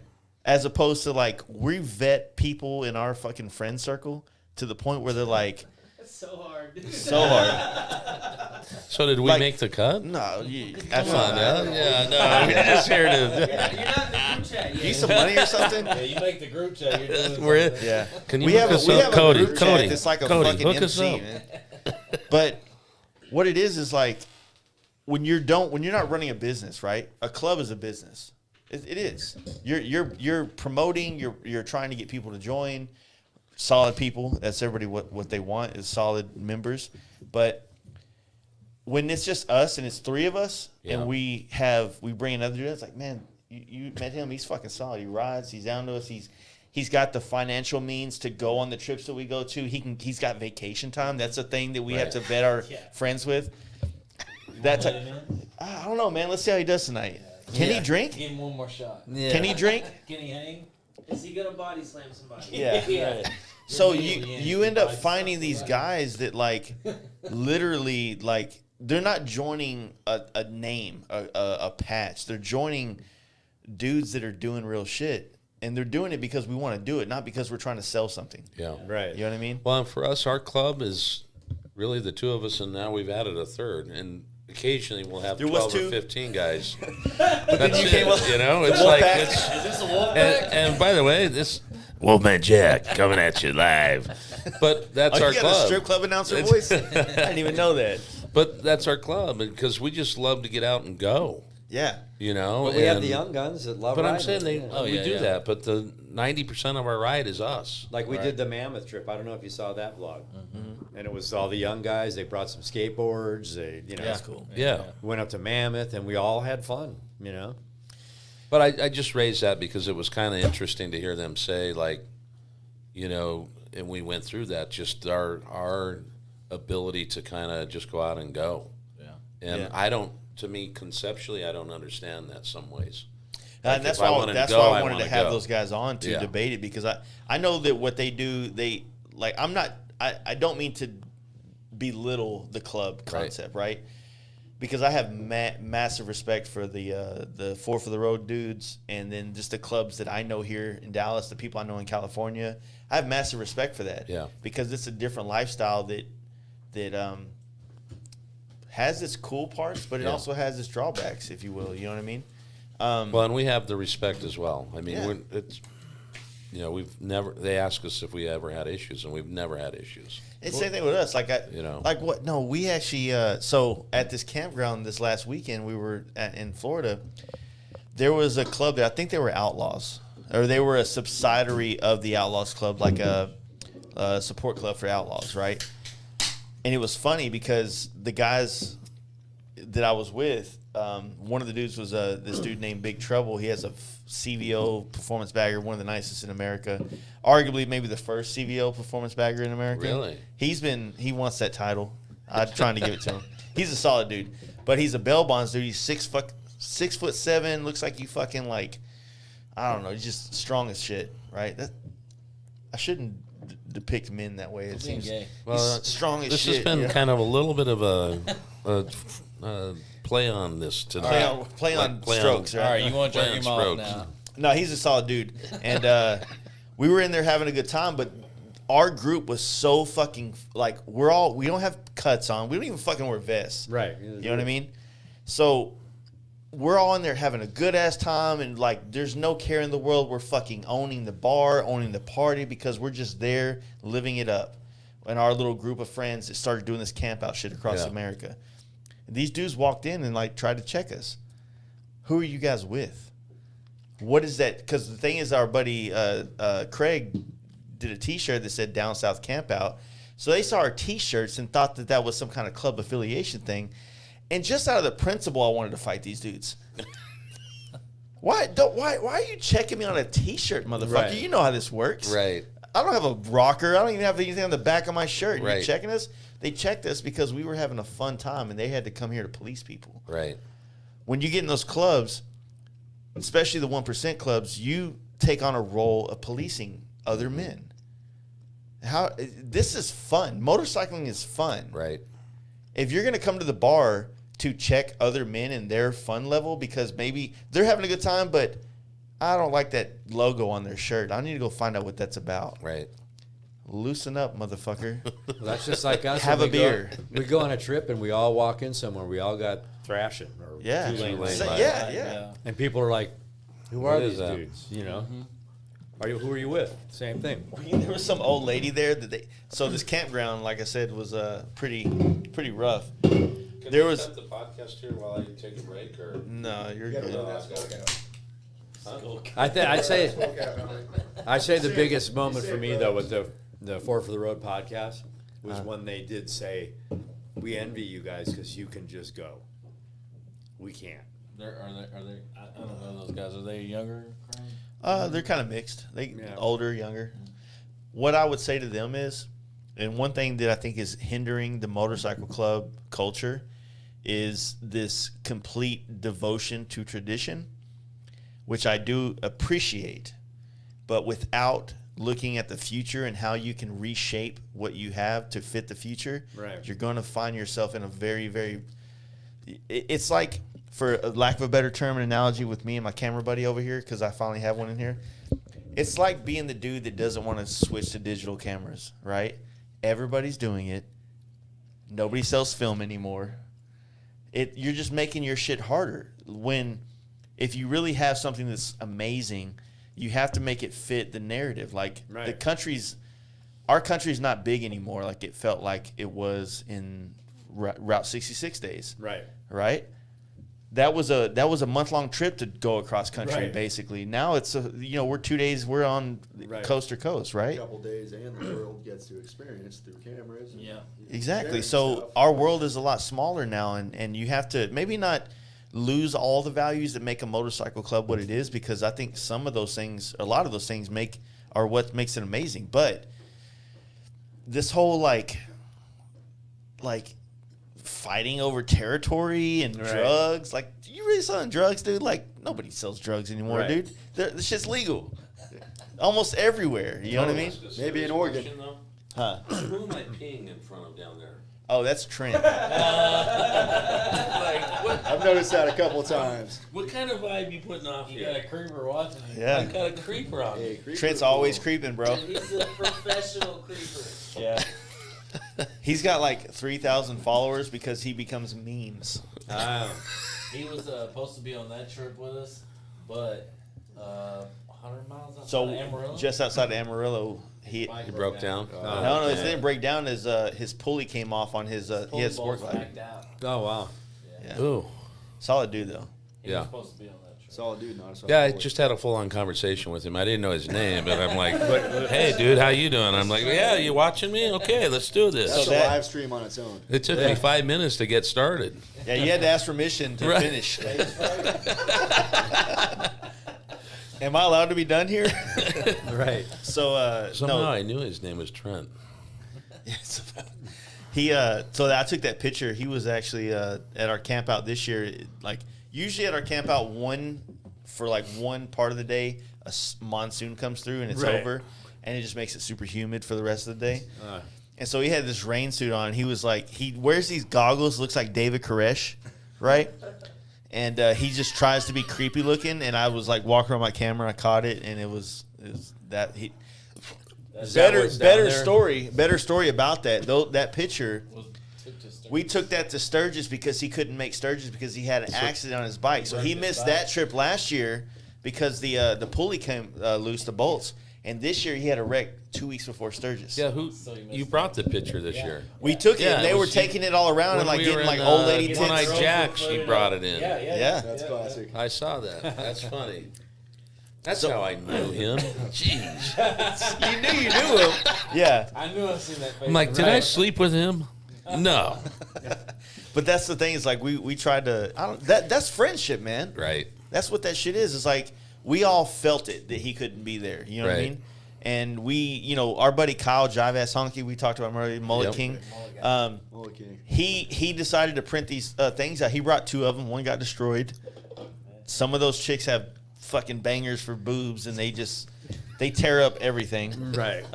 And so it started just the goal was to just get as many biker trash chicks, boobs, and with the picture of Trent.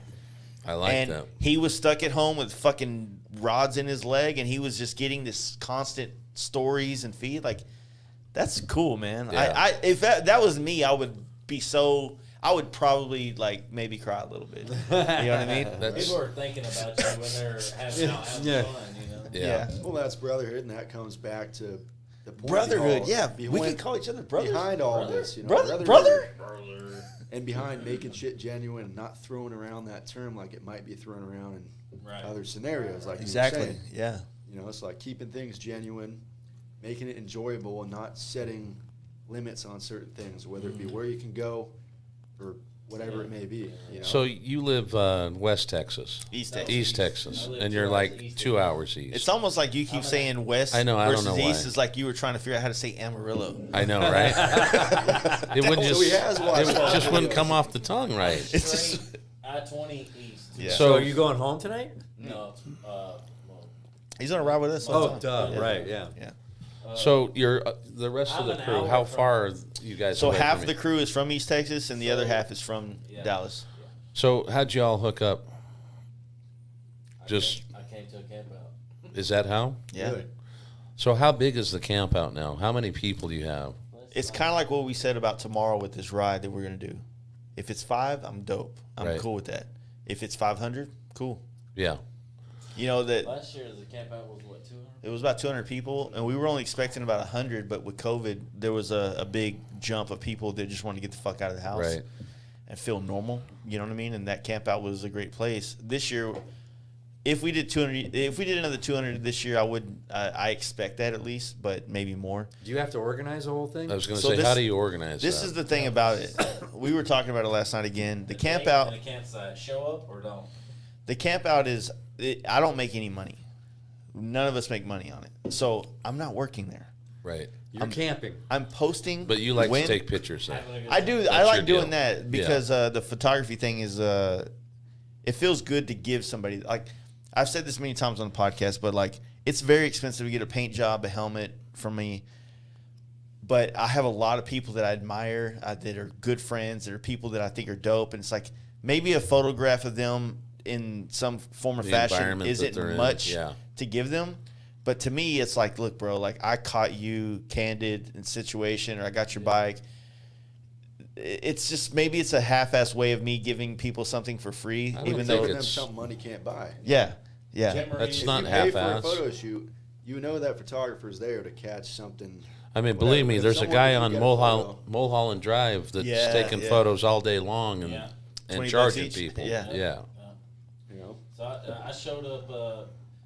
So where my name comes from, the Big Wheel Cody deal is. What's your name again? Big Wheel Cody? Big Wheel Cody. So I showed From up, East Texas. I showed up 2 years ago at one of their campouts, and he, which I kind of hit him up before I came. I was like, dude, look, I want a big wheel, but I like to ride bikes.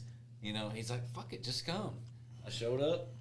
And we're all on Dynas at the time. It's a performance. Yeah, it's more like Dynas, baggers. You know, like performance style bikes and Right. shit.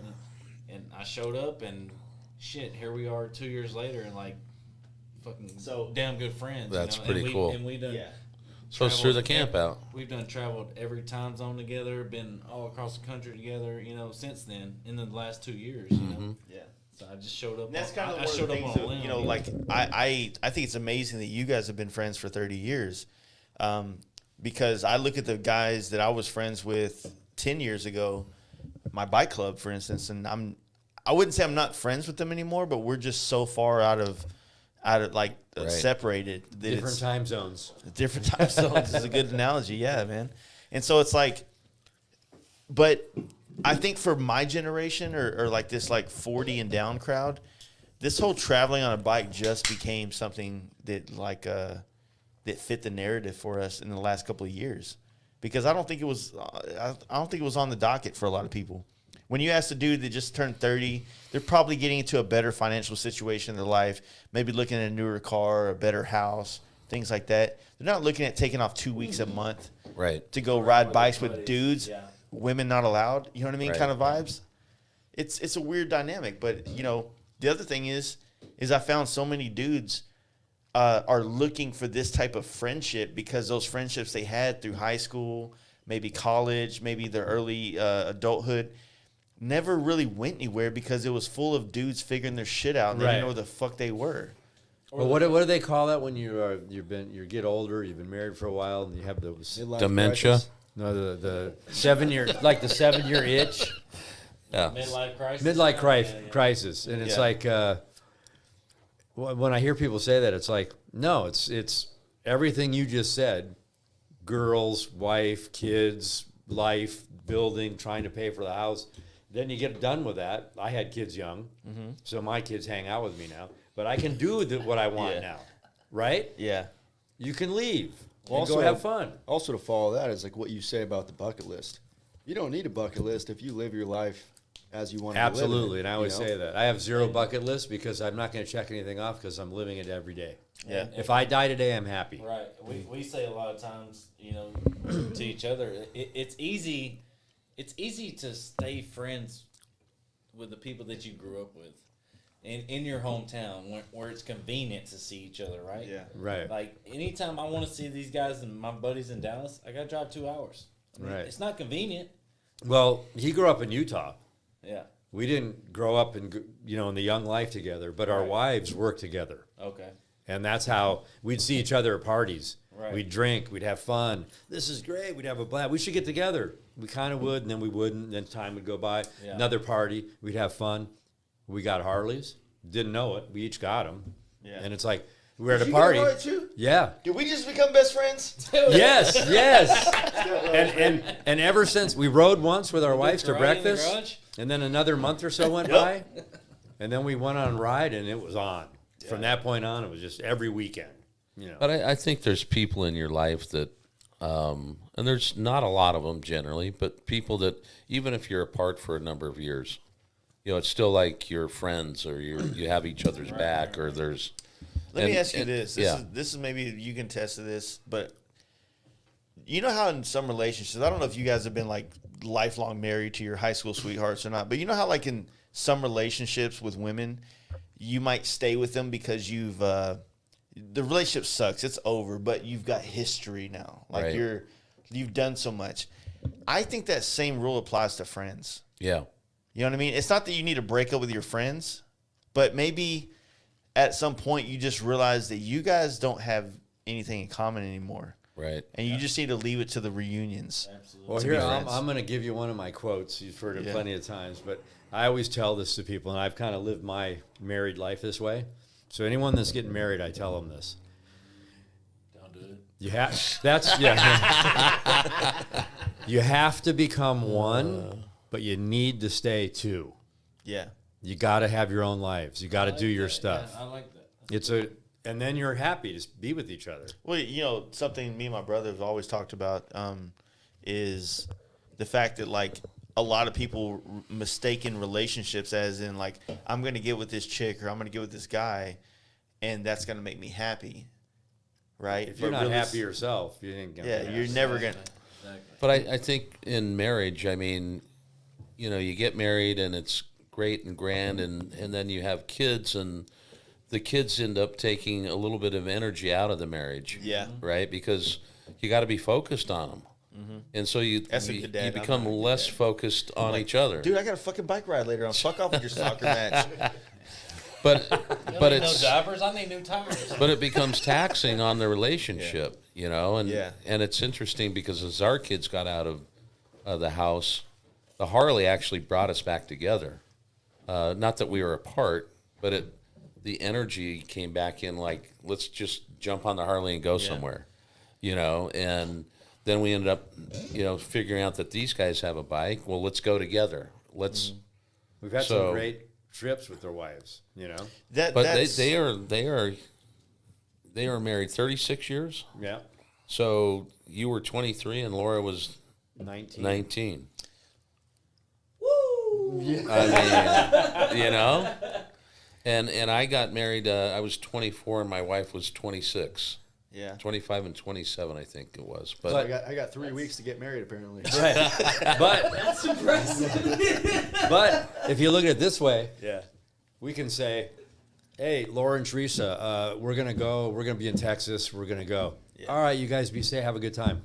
You know what? That's another thing. Like, maybe this might not be biker of us, but like my group of friends, like we all have wives, women, but we all work well because we're not dirtbag dudes. Right. You know what I mean? You take care of So, business. It's like when we go out of town, like we're not hitting the fucking local bar and then like holla, holla, holla, holla, holla. Yeah. Holla, holla, holla. Like trying to hit on every chick that walks by. Like we're not, that's not what we're doing. We're just out more or less. I think that like all we do is like, we just want to ride across country and then go to like Rock Springs, Wyoming, get a whiskey and talk shit about our wives. Right? Hey, that's good. We love them, but we just were like, oh, this motherfucker here, dude. Let me tell you what They she do did the last same week. thing. Yeah. What do you think they're doing when you're gone? You know. So, but it's like the thing is like we don't have that one dude that's putting us in situations where we're like, man, like I'm not trying to like I got a wife at home that's letting me do a lot of crazy shit on bikes with a lot of homies. You're gonna like put me in a weird place with her if she finds out that we went to this strip club and fucking so and so wherever and that place. She Googles it and is like, oh, you can get your dick sucked here or some shit. You know what I mean? Like, well, no, it didn't happen to me, babe. I just I just played Angry Birds the whole time. Jenga. I was out monitoring the door. Right. I told them no. I didn't want to go in there, and they drug me in there. They took my wallet. I had to go chase it in there. They used my card and ran all those lap dances. Right. Okay. I had to buy him one. All right. So you're the typical male with the excuses. It was buy 3 get 1 free. Oh man, I think that we're fortunate that, and I bet you guys could say that too. It's like it's fortunate that we all have wives that are on board with us chasing these cowboy fucking dreams is what I like to look at it as. There's no other better way to describe the shit that we do when we ride bikes across country. It's cowboy shit. That's why I bring my hat, man. Okay, that's why you bring it. But yeah, we Whole tour pack for a hat. Right. Right. And a laptop. We're Hey, blessed with you're that. like, hey man, can I throw this in? Like, hats in there, Not a Stetsons in fucking there, chance. buddy. Not a chance. Can't mess that up. Right. We're definitely blessed with people that are wives that allow us to, live our dream out, and Yeah. at the same time, they're part of that dream, which is cool for us because they'll do 650 miles a day Yeah. because they want to be part of it and see what we're seeing. And oftentimes, it's like we go, and we'll say we should bring them back. Like they'll dig Yeah, this, yeah. But no restrictions, though. right? If my wife wants to go to Vegas with her girlfriends, go. Right. See, that's the same way I am. Like, I we're mean, both that way. And yeah. if I want to go somewhere and you're going to try and say, don't go, we can't be together. Yeah. yeah. I didn't marry you for you to be my boss and me become a So what time you come home tonight? Yeah, no I don't way. fucking know. He calls in at 9 every night.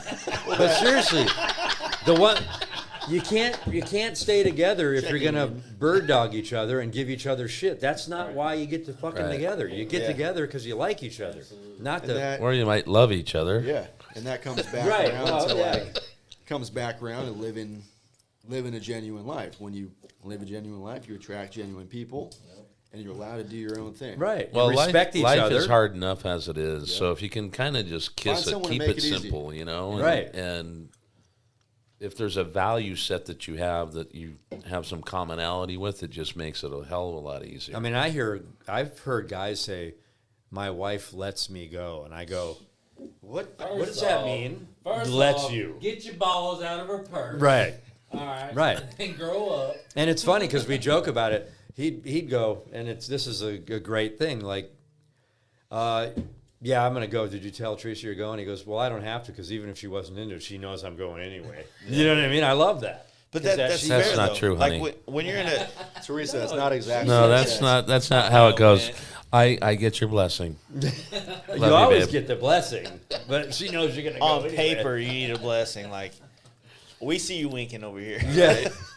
No, that is kind of the thing about it. It's like you know, like a lot of dudes, a lot of people in general, like there's so many obstacles to why they can't travel with their friends. And maybe they see your videos, they see our things, they see all this shit and they want to do it, but they can't, they don't know how to fucking inspire their friends to take that leap with them. It'd be hard to go alone. How would you like try to 100%. inspire that people to do that? Well, like he was saying about, oh, we have friends that we can't go on this trip because we have to work and whatnot. But are you going to a bar on a Thursday night?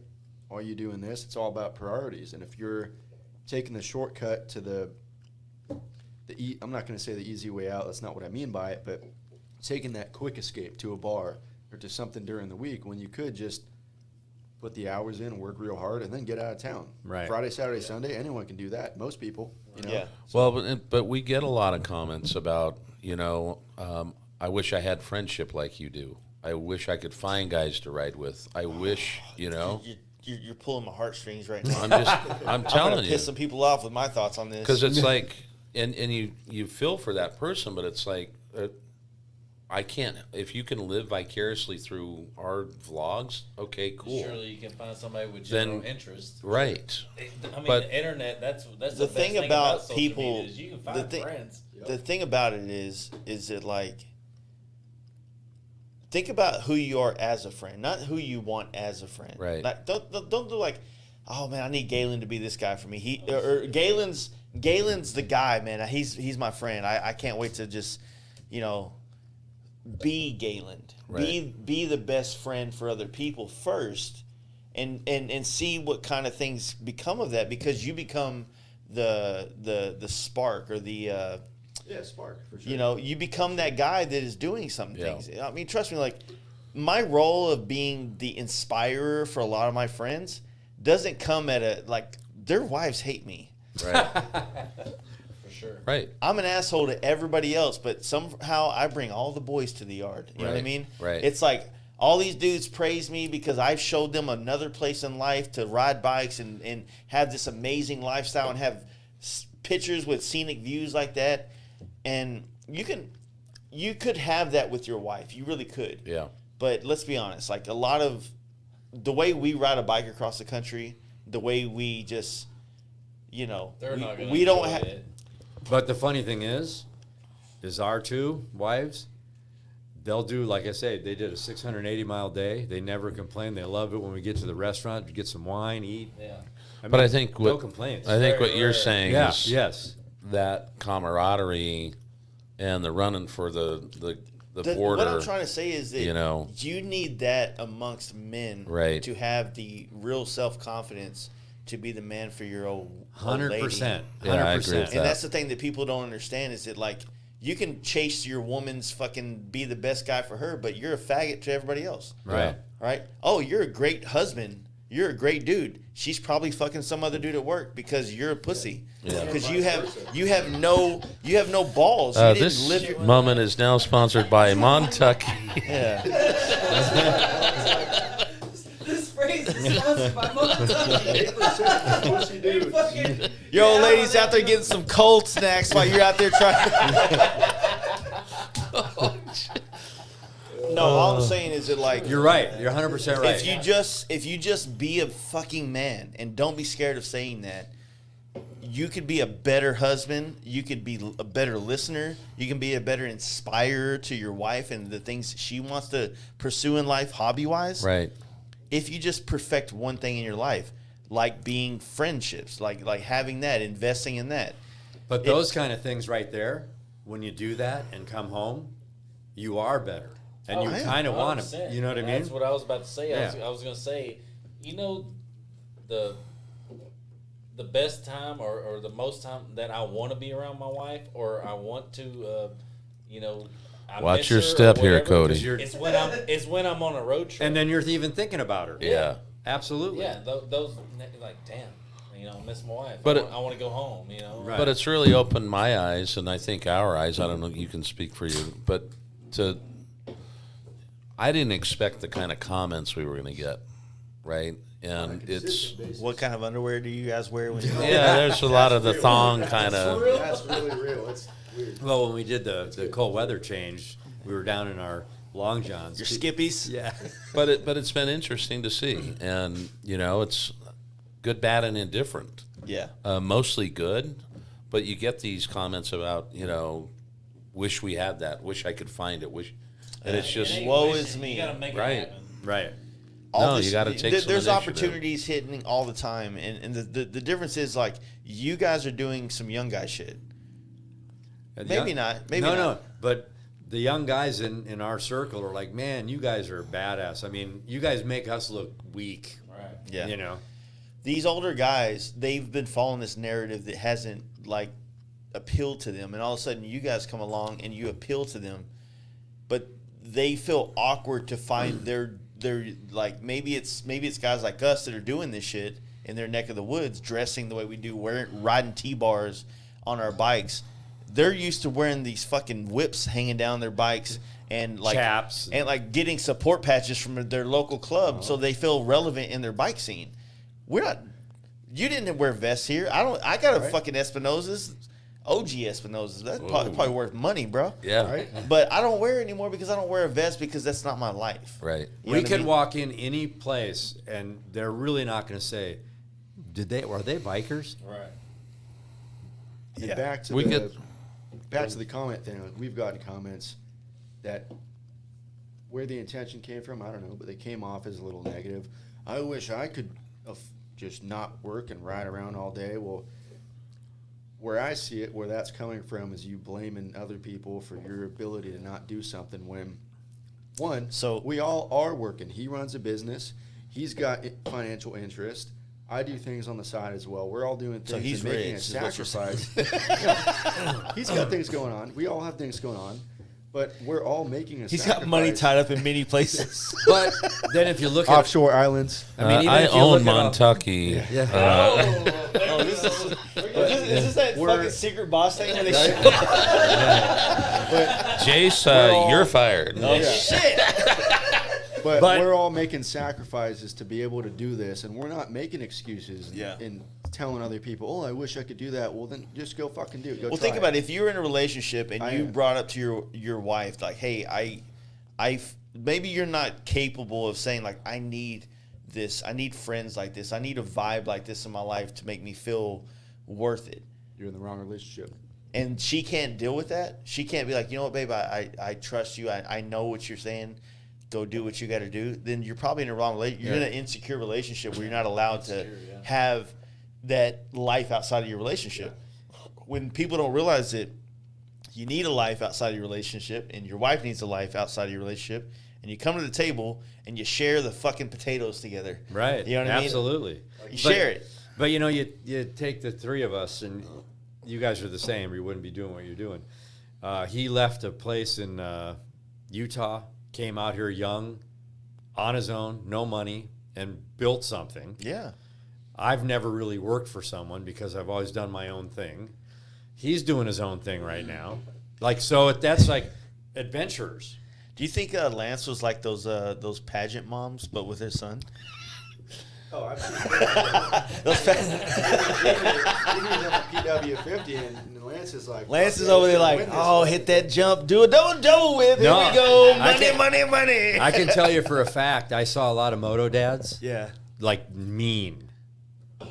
Hit their kids, yell at their kids. Oh, shit. That's And I even questioned, because I'd be at like the World Minis in Vegas, and I'd be at the line, and Lance is on an 80, and it's like the race. We're paid money to get there. We're there. And I would just say, go have a good time, man. yeah.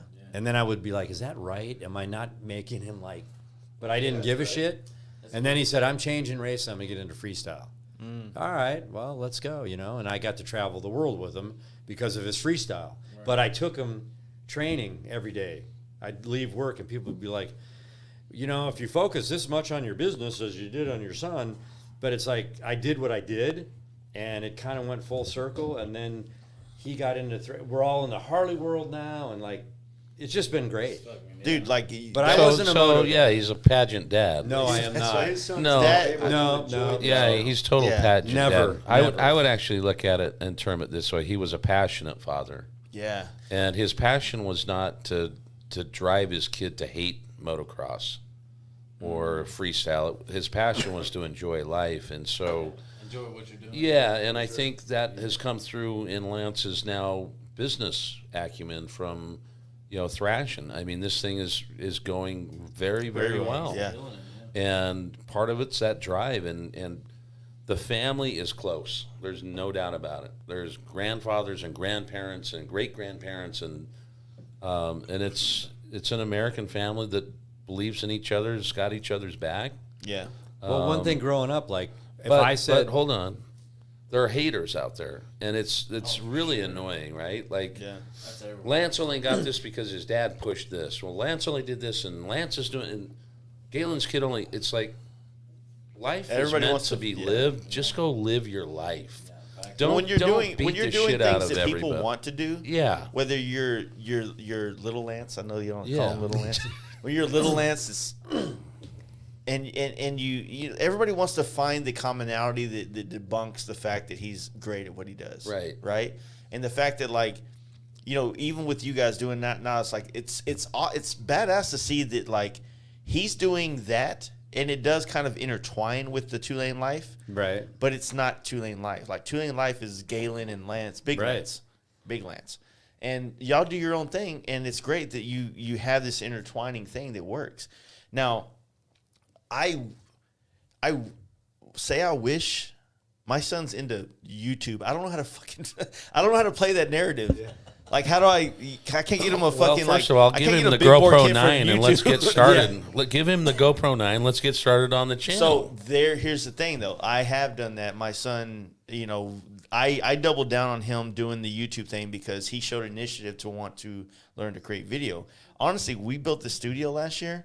He wanted to be here. right. He saw these microphones. He's like, all these YouTube channels I watch, like, they have shit like this. Like, you do this? Like, you're cool now, Dad. I'm like, finally, Right, yeah. magazines on the wall, bikes and all this shit. And it's like, I have a studio now, and it's cool. And it's like, he would do, like, stop motion and shit because he was into, like, the toy figures and shit. I'm like, I want to push that on him, man. But, it's kind of, it's just, it's different, right? Because, like, it was easy to push the dirt bike thing, or I grew up playing sports, so it was easy to push the sports thing on kids. But now there's this electronic age, right, where we're pushing, like, you were talking about the video footage, the H2.6, whatever the fuck it is. Yeah, I mean, there's a lot of There's a lot of nerd shit. Here's what I would say: don't push, pull. Yeah. Like, pull them That's into the exactly right. it. Like, if I watched him, I was an athlete. My son was an athlete, but I didn't push him into the sport I played or the sports that I played. I let him figure out what he wanted to do and encouraged him. Pulled him into the side of it, saying, "Let's go with this. Let's do it. Yeah. We're there for you 100%." So the If one we thing were that- all the same, it'd be a very boring fucking For world. sure. Right?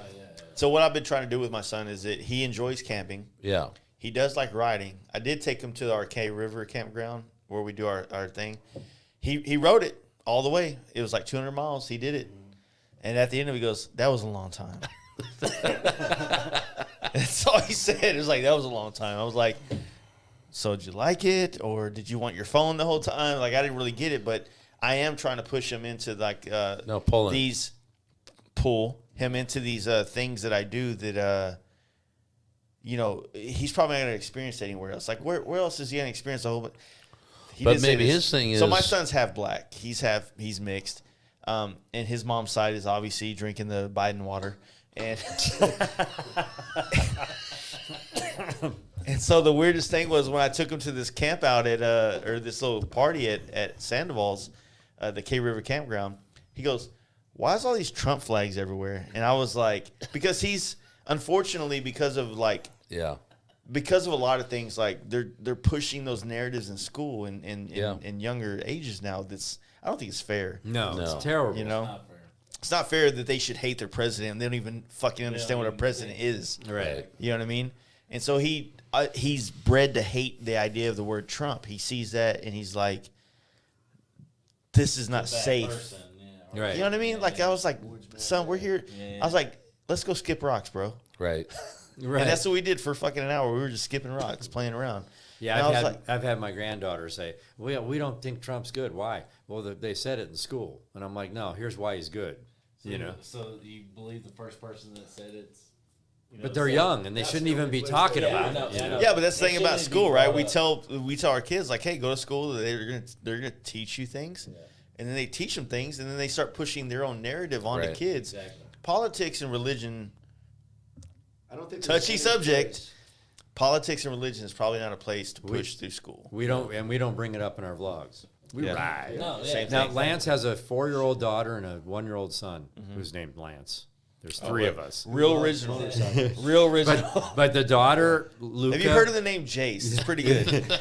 Luca and him love being. Lance rides them around the yard on the Honda 70s and stuff, Yeah. and they're all about it. But the pull is a good thing.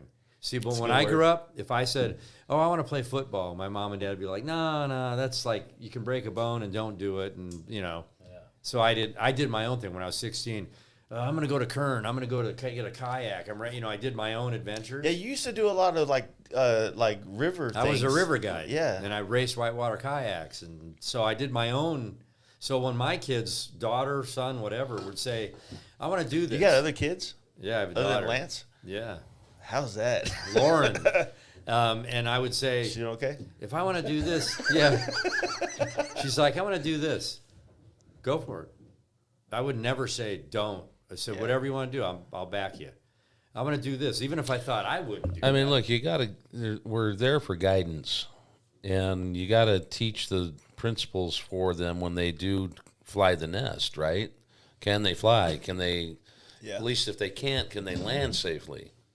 And I mean, if he's into YouTube, I mean, is it your 200-mile ride? You hand him a GoPro and say, "Film 3 things for me," right? Like, Good point, yeah. And let's build a little montage off of But that. he might not want to build YouTube stuff, his son. He might want to build I'm other just saying, crazy have stuff. like Well, that's where you pull him does. in. No, he does Yeah. want to do that. He wants to be that's the one thing about his YouTube addiction that I'm okay with. Yeah. Is the fact that he wants to create his own content.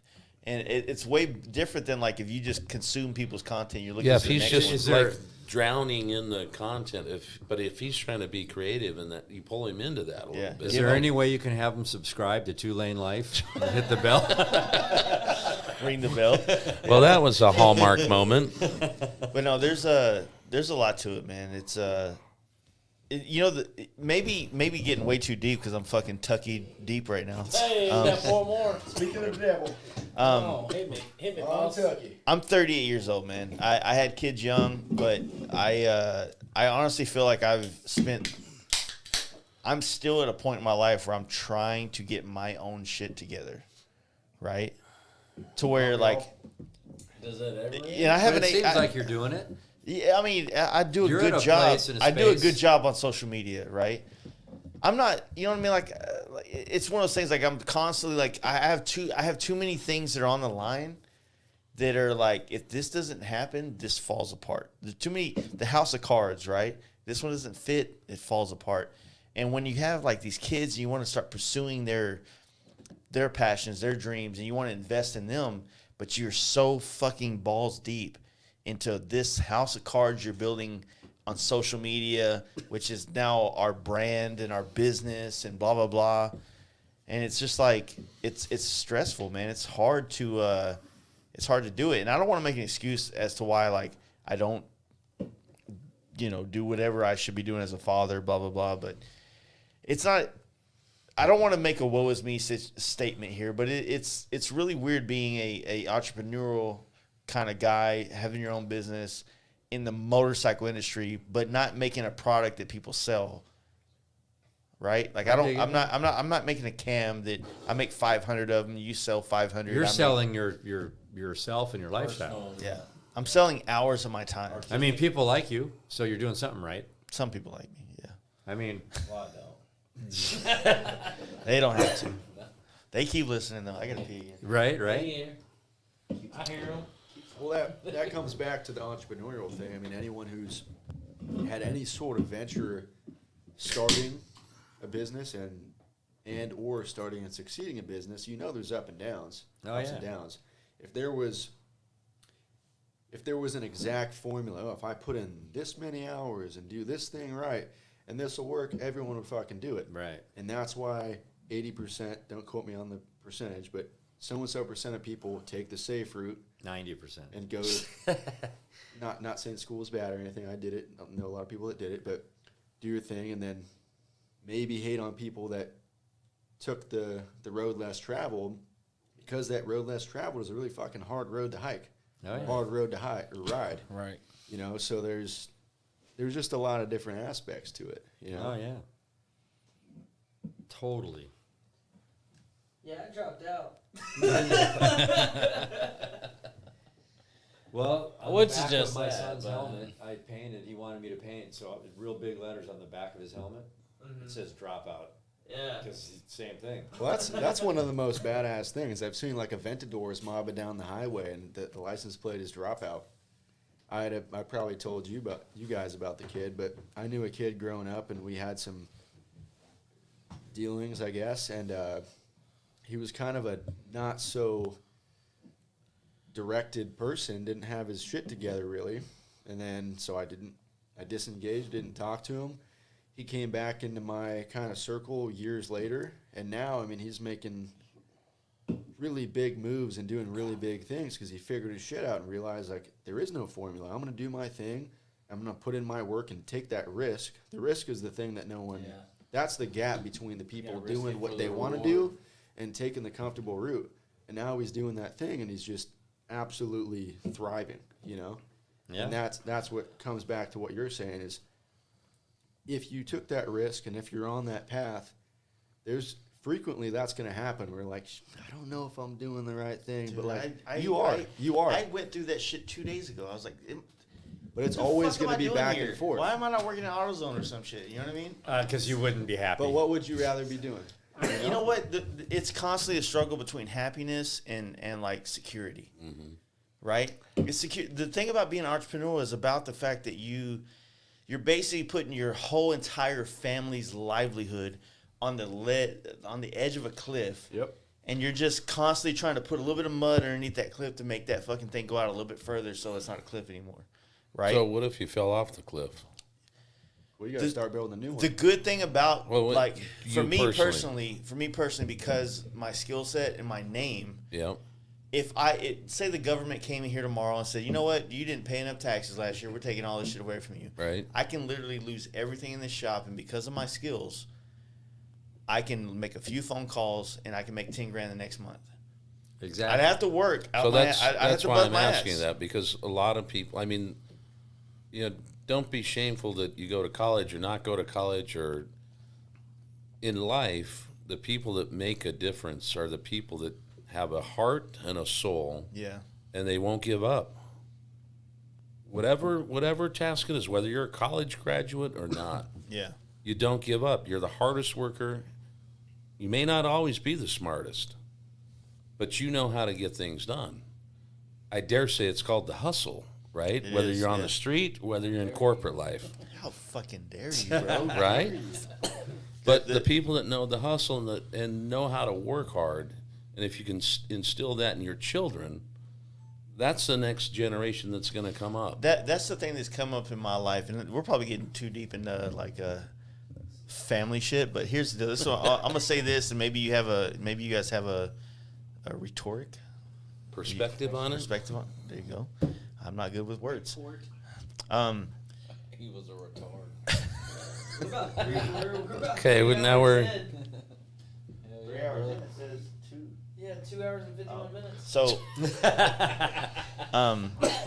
I started looking into this concept because, you know, with all the things that's been going on with like the race and blah, blah, blah, and there was some good things that were brought up about the fact that like a lot of black families were not able to create a wealth in their family through the generations of like owning property. Like when suburbs became a thing in America, black families were not allowed to buy property in suburbs outside of cities. Right. Therefore, maybe somebody in our lineage bought a property outside of Dallas in 1943 or 36, and that property is now worth this much and sold, and you generate family wealth is what I'm talking about, right?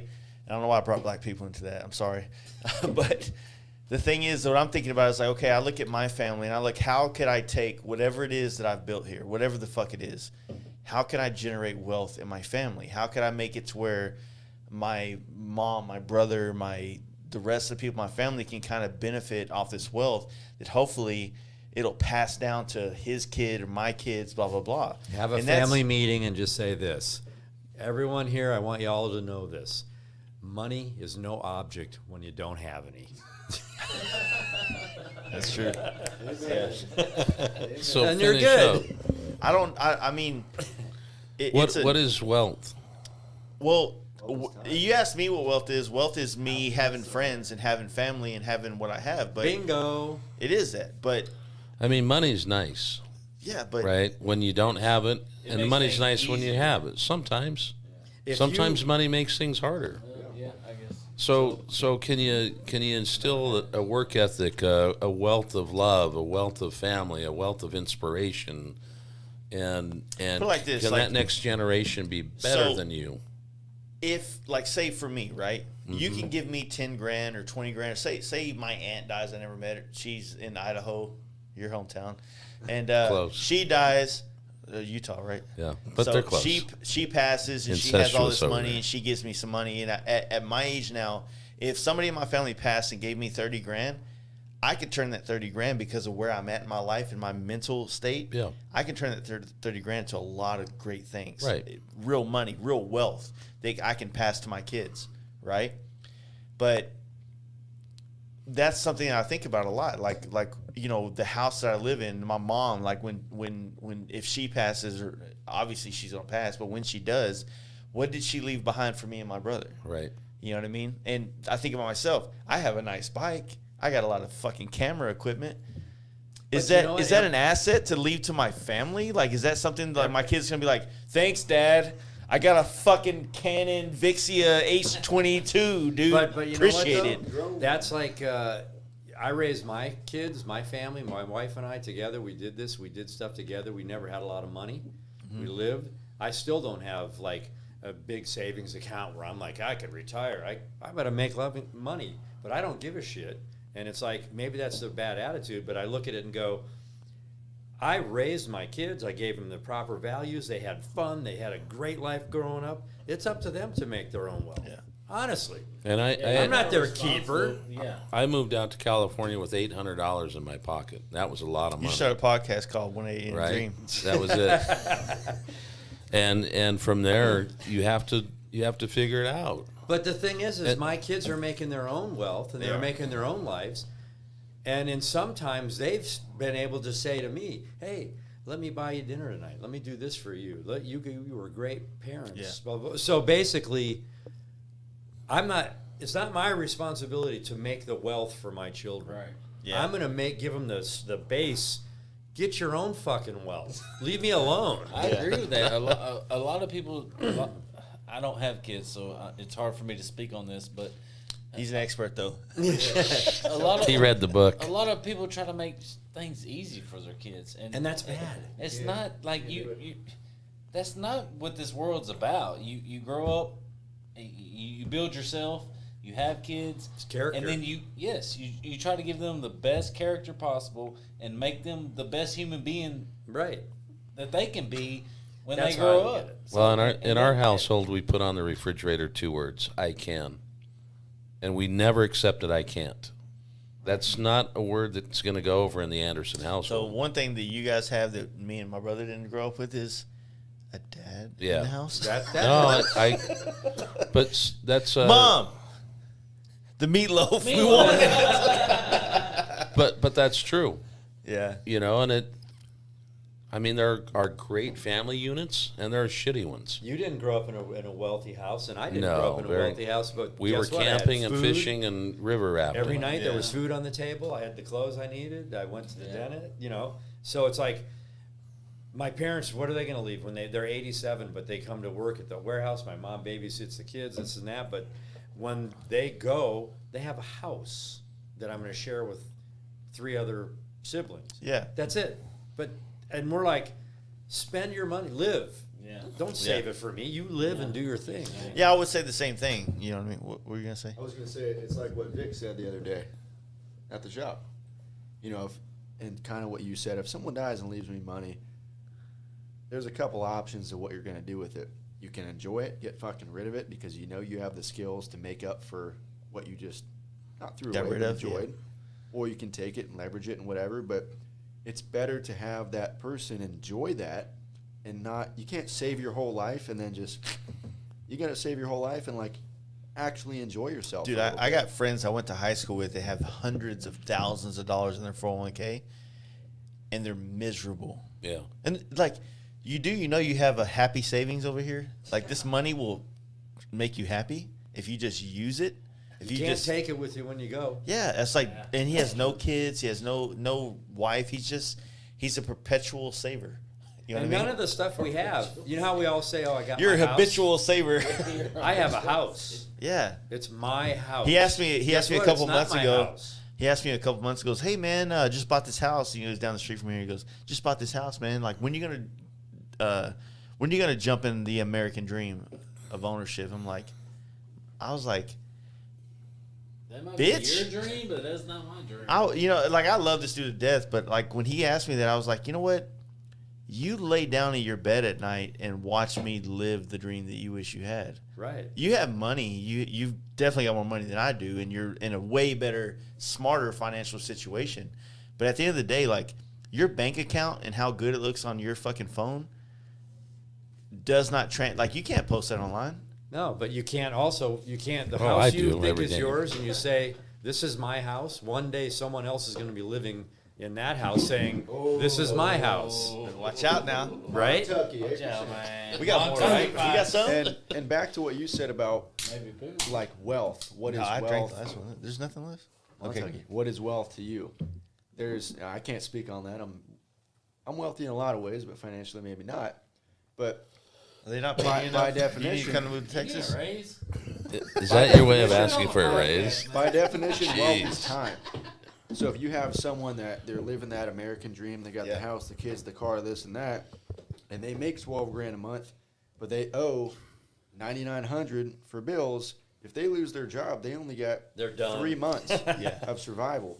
But if you're living a simple life with good things in your life and Yeah. good family and this and that, and I'm not even going to lay out numbers because I can't think of them at the moment. But you have time This You moment is have brought by time pickle beer in your from life to figure Best that Made. out. And you're not over, extending yourself in any ways, and you're Well, almost more I wealthy think than what the it dude boils that down has to, double. what you're saying and what we're all talking about, is that when it comes to like living this lifestyle of being the 2-lane life or living the fast life. Hey, look at that. Living the fast there you lane on go. the 2-lane. So like this whole idea of traveling with your friends and enjoying America, jerk off motion, all the fun things to do on bikes in this world, right? We're all making sacrifices. Whether you're at 50 or you're 40 or you're 30 or 20, like we're making sacrifices to enjoy this shit, to have those pictures on the wall or have these vlogs to inspire other people, whatever the case may be. And it is what it is, man. Like if it must be nice is the only thing you can say to us for living this life, then you need to think about your own life a little bit harder and figure out where you can trim the fat and figure out how you can get on the road. And maybe you can figure out how to be a better fucking friend to inspire friends of yours to go do this shit, or just realize that those friends are never going to do anything else and start looking Move for on. new ones. Yep. You know what I mean? Yeah, for sure. I'm riding home tonight. See you, Lance. It's going to be a long ride. It's gonna be a long ride, 2 miles, dude. right? 2 miles. We're going to LA. I mean, you're only like No, I'm going to LA. 60 You two are miles. laying back here. It's not bad. No, it's life is a journey, right? yeah. Stroke it. Well, You got to go for it. Yeah. Stroke. Stroke it. I like doing these over the laptop. We're not It's as a little bit different, right? figurative Like you're on in the- here, you're like you feel forced to keep drinking and being a fucking. Oh, like, no. It's Oh. never forced to keep drinking. Sorry, Mom. My favorite She'll part never is hear just this. progressively watching you all get drunker. I'm just like, like the I'm just. conversations are like, we're going there now. I mean, I okay. I never thought I'd come to Fast Life and have a Oprah therapy? Winfrey Yeah. therapy session with Chase. Hey, it's okay, because if I was drinking, you guys would have got to see some fucking family feud. I don't see any holes in the drywall. Right? Yeah. His name's not Kyle. Yeah. Kyle. But I'll tell you Where's the this. fucking fridge? Yeah. I'll tell you this. I don't know you other than a podcast, and you ran through him, and I met you at Sturgis. Yeah. But you're real, Fucking right, I'm real. right? And Here, and here, I, here, here to and real. I appreciate You, that. Cheers, right? motherfuckers. Yeah. Seriously. yeah. I mean, you welcome us in your house. We appreciate Dude, that. from day one, when like I said, we maybe this is the part where we're drunk. We say the same things Yeah, over I love again. it. yeah. Keep going. Like I said, I knew when I first transitioned. What are we talking about here? Can you clarify There's that? no other way to fucking say this. When I first It used to be transitioned, Jennifer. Yeah. I was riding a big wheel and I wanted to build a fucking a dyno. I wanted to build a dyno. I was working in NorCal a lot, painting bikes up there, and I saw the dyno culture. I was like, this is badass. I want to build a dyno and ride it at home. So I was in NorCal, laying in bed, making shit tons of money because you Californians don't know what to do with your money. And His and- money. yeah. Yeah. And then I was like, looking for things online. And this is 2016. I was like looking for parts to buy, blah blah blah. And I bought a fucking Trashin pipe. That was one of the original pipes that I really liked the way it looked on my bike. So I bought that pipe, rode the bike, blah blah blah. Never was like, at that point in time, I had followers on Instagram, but I wasn't playing this whole like influencer Right. thing. So I was never like, hey Lance, I'm Jace from the Fast Life. You should sponsor me because Right, I'm right. fucking a big thing, and I'm drink transitioning. Montuckies. I'm transitioning. From Jennifer to Jennifer. So From I bought Benifer. that pipe and I ran it for the time I had that bike, and it was like my first pipe into the game. And then obviously at that time, Trashin was a very small company versus what it is now. Like at the time, they had Right. the pipe. And I think they had a couple other small parts. It was nothing major. And right? T-shirts. Yeah, it was a very small company at the time. Apparel. And then fast forward 2 years later, I'm on this ride and I just fucking throw a Hail Mary out there because, like I said, for a guy like me in Texas, like I have nothing to offer Lance, right? I have everything to gain from Lance being on my podcast, Right. 100%. At that time when we did it. Now, as time goes by, maybe the pendulum swings a little bit, and there's a perspective that he can gain from being on here versus the other. But while being there, like I obviously clicked more with Big Lance because we do this like more cross country riding. That's more of our thing. And now here we are, a year and a half later, partying and walks a fucking hatchet. You have you figured it out? Wakapaki. Wakapaki? Waka That haka handful of paki. times wrong, and I almost enjoy it more that way. But I used to call there's this part of NorCal called I'm fucking it up right now. triangle, or is it? No, it's by Brentwood. It's called Brentwood. Brentwood. there's a- Brentwood's not. No, there's a far Brent. north. There's a There's Brent. a Brentwood There's a in Brentwood NorCal. in Northern California. It's it starts with an A, and I used to call it something fucking funny. Hold on, real quick. I'm gonna figure it. Alameda. Oh, Alhambra? I don't know. Research is happening. Antioch. Oh, So Antioch. Antioch, I used to call it Antioch. Antioch. Antioch. What's that came with Amarillo? Amarillo. Whatever. For real. Well, Sepulveda. Amarillo by When people don't live there and you tell them and they read Sepulveda, they go Sepulveda. Well, it's like Chesborough and Cheeseboro. Yeah. You got some Cheeseboro? Yeah. So anyway, So the thing is, like, Chill, man. How'd I know you were? I don't know what that's random beer. That's some shit. Saxon. Saxon list. Yeah. So what I'm saying is, like, I love the way this dynamic worked because I felt like I connected with the 2 Lane Life dudes way more You know what I mean? Like I said, I didn't grow up in dirt bikes. I didn't grow up in that world. Right. My first connection to Trashin was an exhaust that he made for Dynas versus if I would have been a dude that grew up in the early 2000s watching Lance do these freestyles, these X Games. I never was into that. I never grew up with that. Right. So as much as I was there to see Lance do this, I was also like, your dad's kind of cool. And I'm glad this is dope, man. I want to push this narrative because I also think that little Lance, am I allowed to say that? Yeah. All right. Baby. No, it's funny because everyone Now there's a third. everyone used to call me Big Lance and him Little Lance. I've never called him Little Lance, but now I call his son Little Lance. Interesting. I don't know why, but So what I think is going to happen, because I think maybe, how old is Lance? he's 30. He's 30, so he's still younger than me. I still think that he is going to be, if he already is. I think that he's going to be a force of nature in the Harley industry over the believe next 20 to 30 years, along with what we're doing, along with what you're doing. Right. New And- blood. They need the young blood. Exactly. And so pushing it pretty Yeah. hard.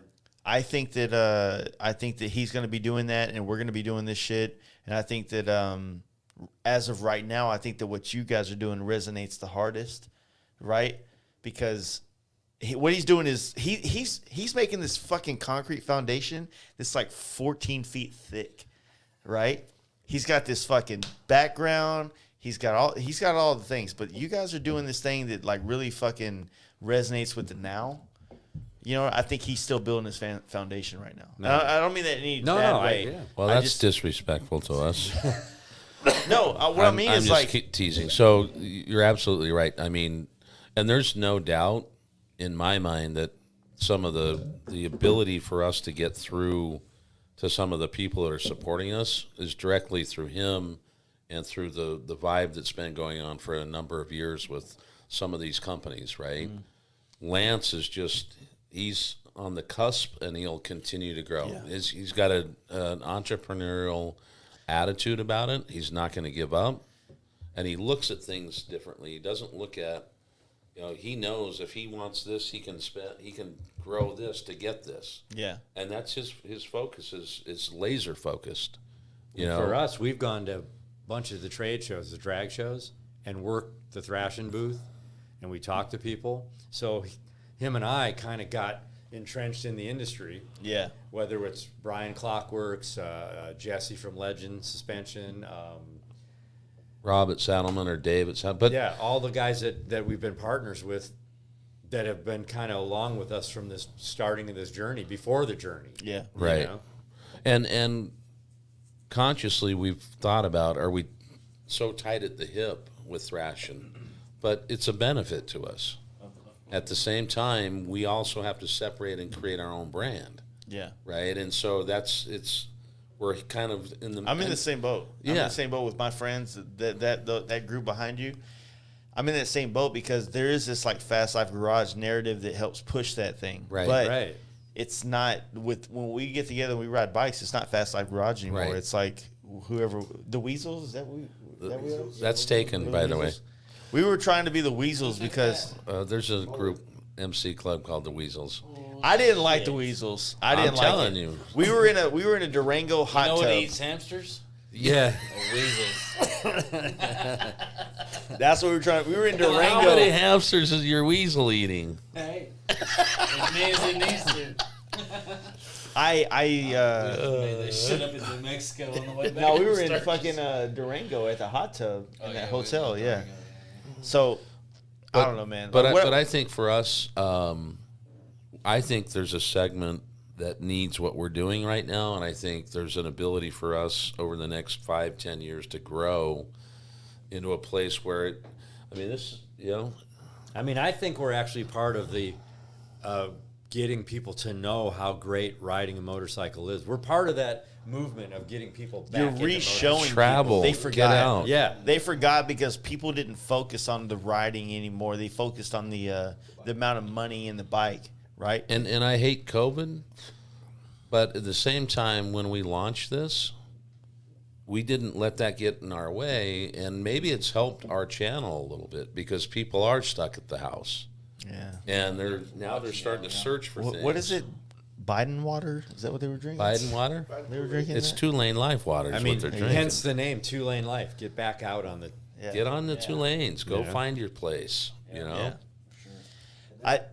Go for it. Go ahead. That's something to speak on between, as we were saying, talking about different demographics.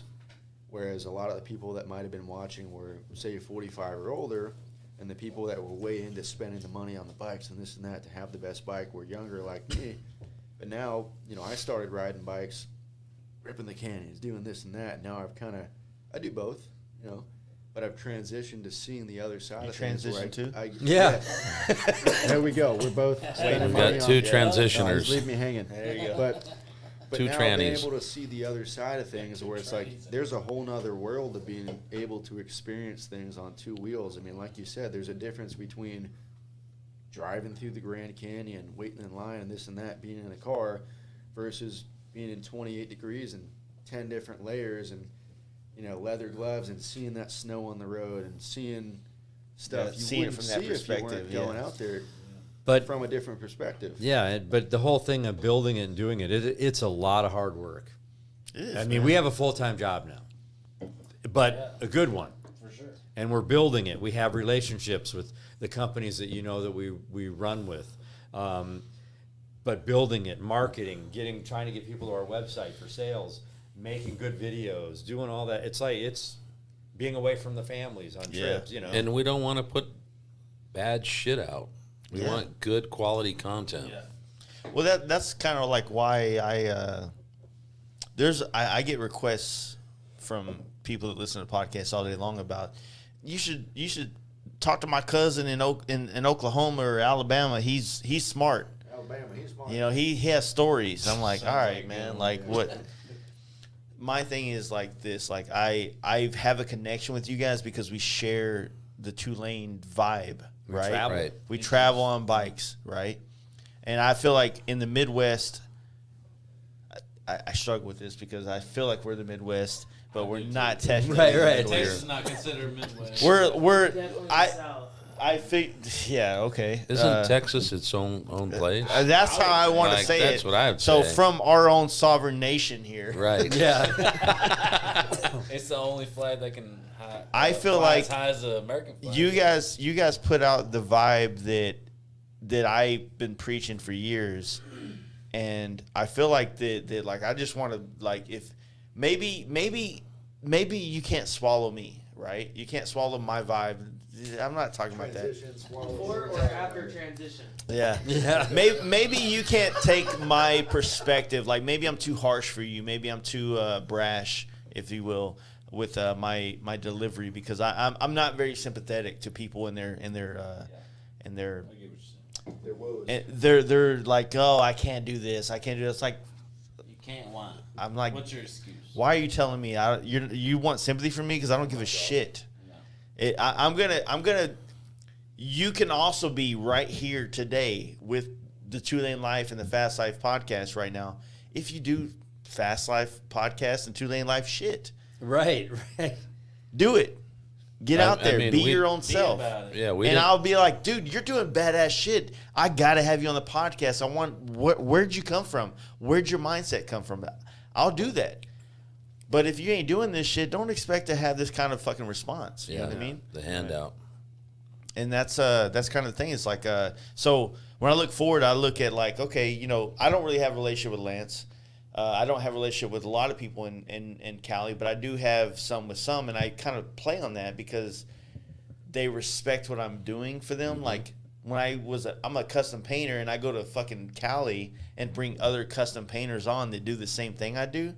That threw them for a loop. Like, Yeah. why is he giving me all his attention that he has? Right. And I was like, man, here's the deal. I have a style. You have a style. You do something cool. I think that for the listeners out there, if they like what you do, they should go to you. Then they should go to you. You know what I mean? So going forward, like with a podcast, with all the things that we do, I think it's about. I would like to start to develop a relationship with your son, with the brand of Trashin, or with the fueling guys and all these other guys going forward, because my podcast ain't going anywhere. I'm making enough money to keep pushing it, right?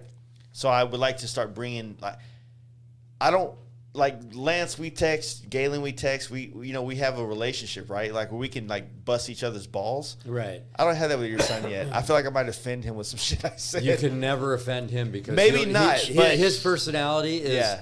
people take him the wrong way because he'll call you out, but in a funny way. But that's what I want. That's what I want to expose in this podcast. Right. That's why when you guys are here doing this, and these people are seeing these, like, dude, this fucking look at this. No, wait.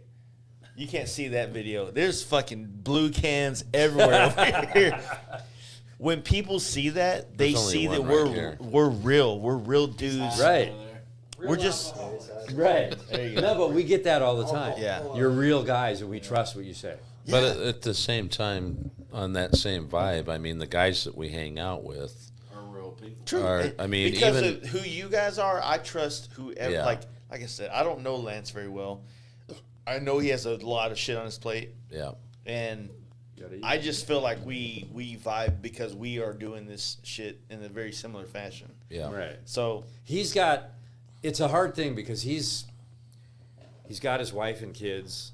He's got his house. He's building his business. He gets hit from all angles. yeah, and I don't want to be the angle. No, but I just want to be. but it's like once be an you escape. like even with Josh, he comes into our world, and Lance is usually like, but now he's in. Even Lance is like, oh yeah, Josh is cool. You're like, if he was around you a couple times, it changes Yeah.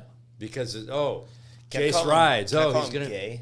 Huh? Can I say like, dude, you're being gay right now? And he would Take laugh. it? And he would laugh. Okay. That's Well, it. and something No. about that, back to what you were saying about fueling and all those other dudes, and what you were saying about the operation that's going on between the two companies and more, and all this family environment.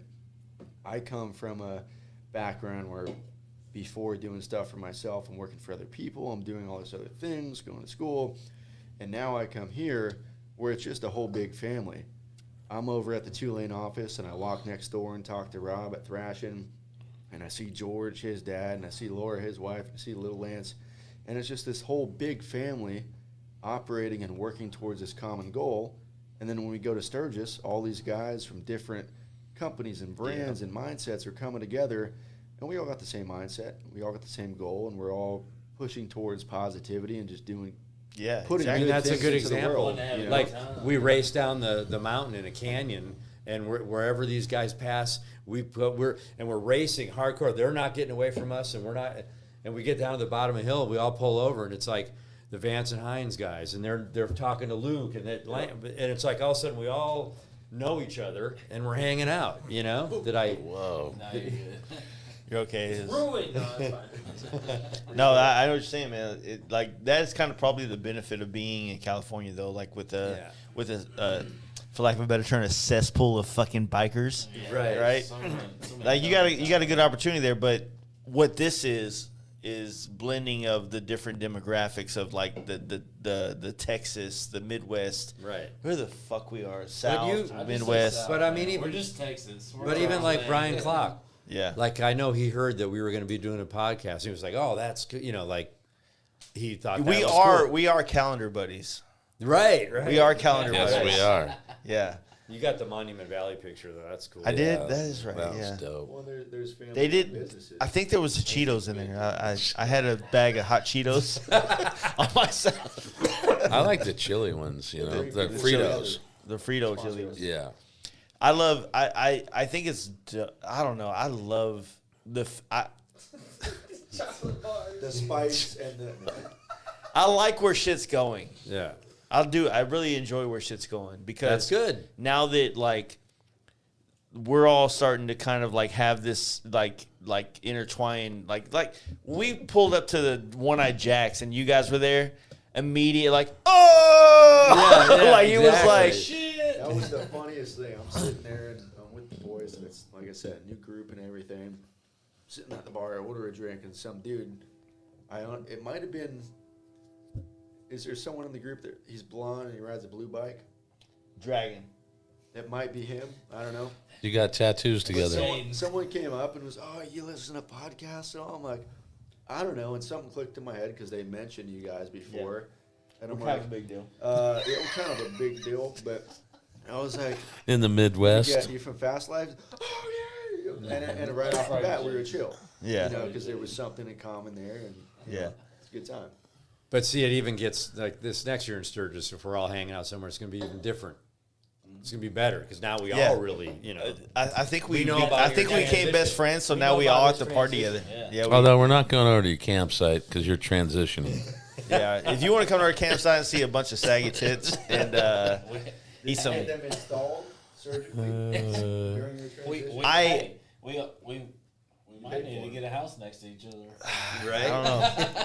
The barbecue would be big. Yeah, right. The house thing doesn't. It's not a bad idea. It's just yeah. So just for us, costs- like we push this camping narrative, and so this campsite at Sturgis this year was like our core group, but then there was these people from all over the country that came and camped with us, and Right. some of them not with us, but on the same campground, Right. which kind of makes it awkward because they're all like walking up like, "I listen to your podcast," Right. and I'm like, "Thanks," and it's just kind of like it's a weird vibe, but like there's a. Camp with us. The camping thing is easy. It's like But you're going to get that. I mean, every single state we've been in on our vlogs, 1, 2, 3. Well, today at Cooper's, yeah. Yeah. Who was that dude that was like? he like, walked up and said, yeah. "I follow you guys," and he's Really? part of the performance bagger. I'm pissed off about that. So we're traveling. and people are- Performance bagger, you trying to piss me off right now? No, that's what he said. my own town? Wasn't it performance bagger he built some bikes at I heard Sturgis. him say something for the about for the shows? his bike Yeah, did like 176 horsepower or something. But he's- 200 over 200. he does But that's big all I'm wheels. going to No, say. that was the dude at the Coopers, right? That you Yeah. walked up Yes. to you guys specifically. Yes. Yeah. But Fuck that guy. we have people come up to us and say, "Hey, 2 Lane Life." I mean, just like the guy rode up. Then the weird thing is that guy that you saw ride up and talk to us. yeah. All of a sudden, we get In a my town, yeah. message of a guy that goes, "I was on the zip line in Williams and heard that guy," and I went, "Oh wow, that's the 2 Lane Life guy." So I'm gonna go meet him, but didn't work out. Yeah. Social media. But here's the jam, okay? So you do your camp out, and if you need the bubble bath, come on over to the house, Jace. We'll take care of you, baby. Fuck with you. Bougie. I'll take your He's bubble bougie bath. sometimes. Hey, we had a cabin in Deadwood. You want to arm wrestle?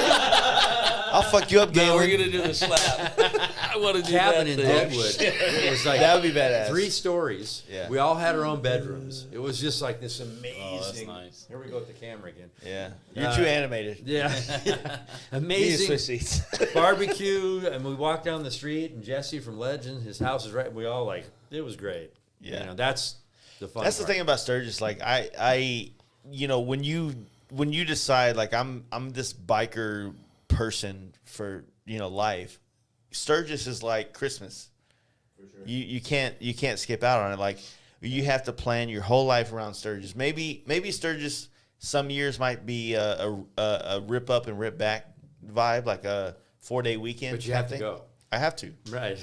I can't not be there. Right. And that's how we feel. It's like before you know it, it's going to be August again. Exactly. Yeah. And Yeah. that's kind of the weird thing is we're planning all these trips, like trying to figure out the best ones. And the big core group of us can't go to Sturgis every year, and they're probably not going to want to. They're fired. Scram. Find new friends. If you can't go to Sturgis, you're out. Yeah. But, we look at this big trip, like, so with our core group, like, let's just say like 6 guys, right? They can pull off 2 weeks a year somewhere. Right. Right. And if I was like, all right, let's just do Sturgis every year, 2 weeks, it's going to burn them out. But there's this big country. They all want to see all this other shit. So we have to find this 2-week narrative to push towards the Northeast or the Northwest or the Southwest or Southeast and figure out how to like make this shit different and give enough years to where like, you ready to do another 2-week trip to Sturgis again? Like, if I did that next year, like we just did Yellowstone, Sturgis, I don't want to do that this year. Right. I'm going to be in Sturgis next year, so I'll make sure that when we plan this trip, it's not like July 19th or 20th or whatever, and I got to be in Sturgis in 2 weeks. Right.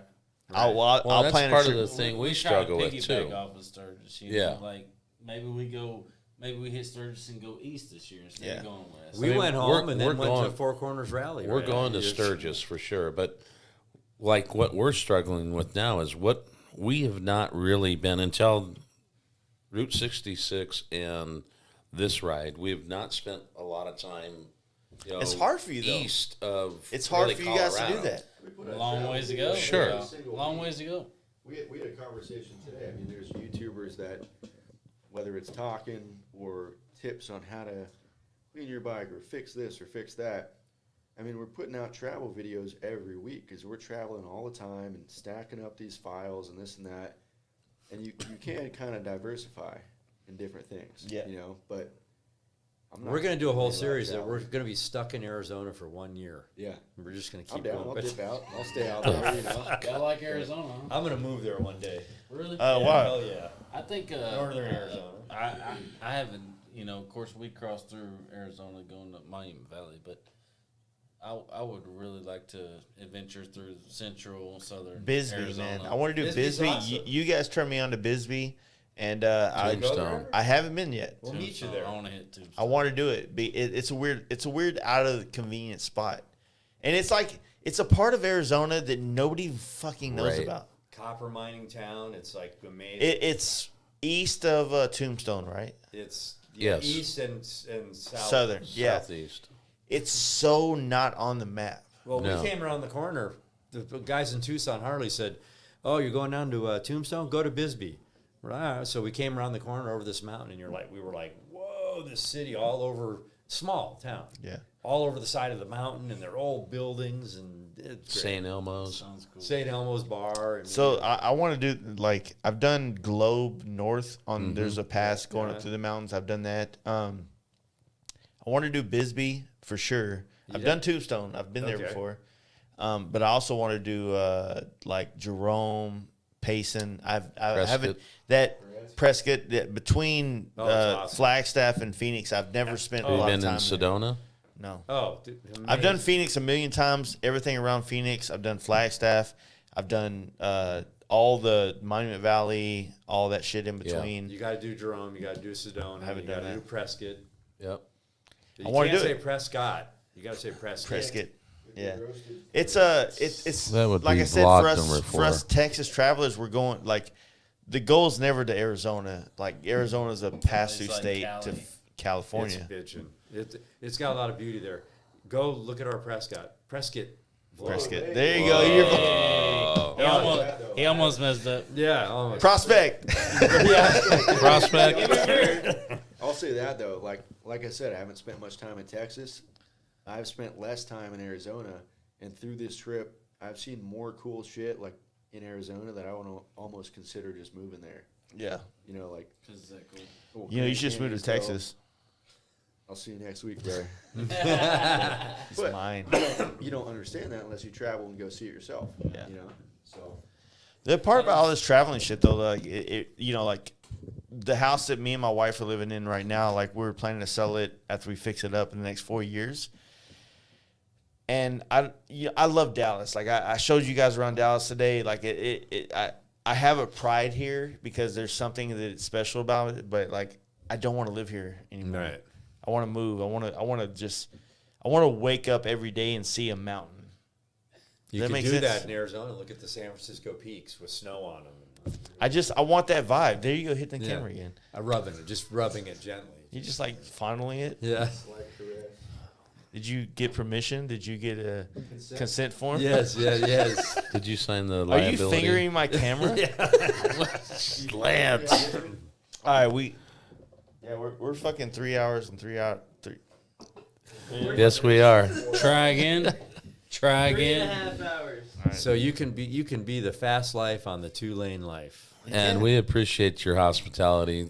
We ran Dude, through the city I'm tonight, so- and I got the mobbing on the. You did. So we we'll got see some how that great turns footage. out.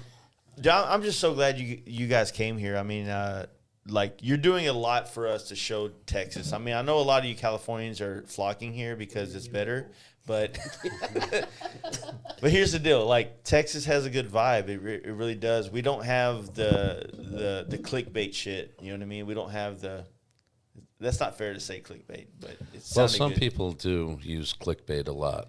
It's not fair to say that all the amenities of California is clickbait, but it sounds good to me right now. So I'm gonna run with it. You're gonna run with that. So we have a good vibe here. We got good people. We have a small enough scene where everybody fucking works together, Yeah. right? And I feel like in Cali you have a lot of different chiefs and not enough Indians, if that makes sense.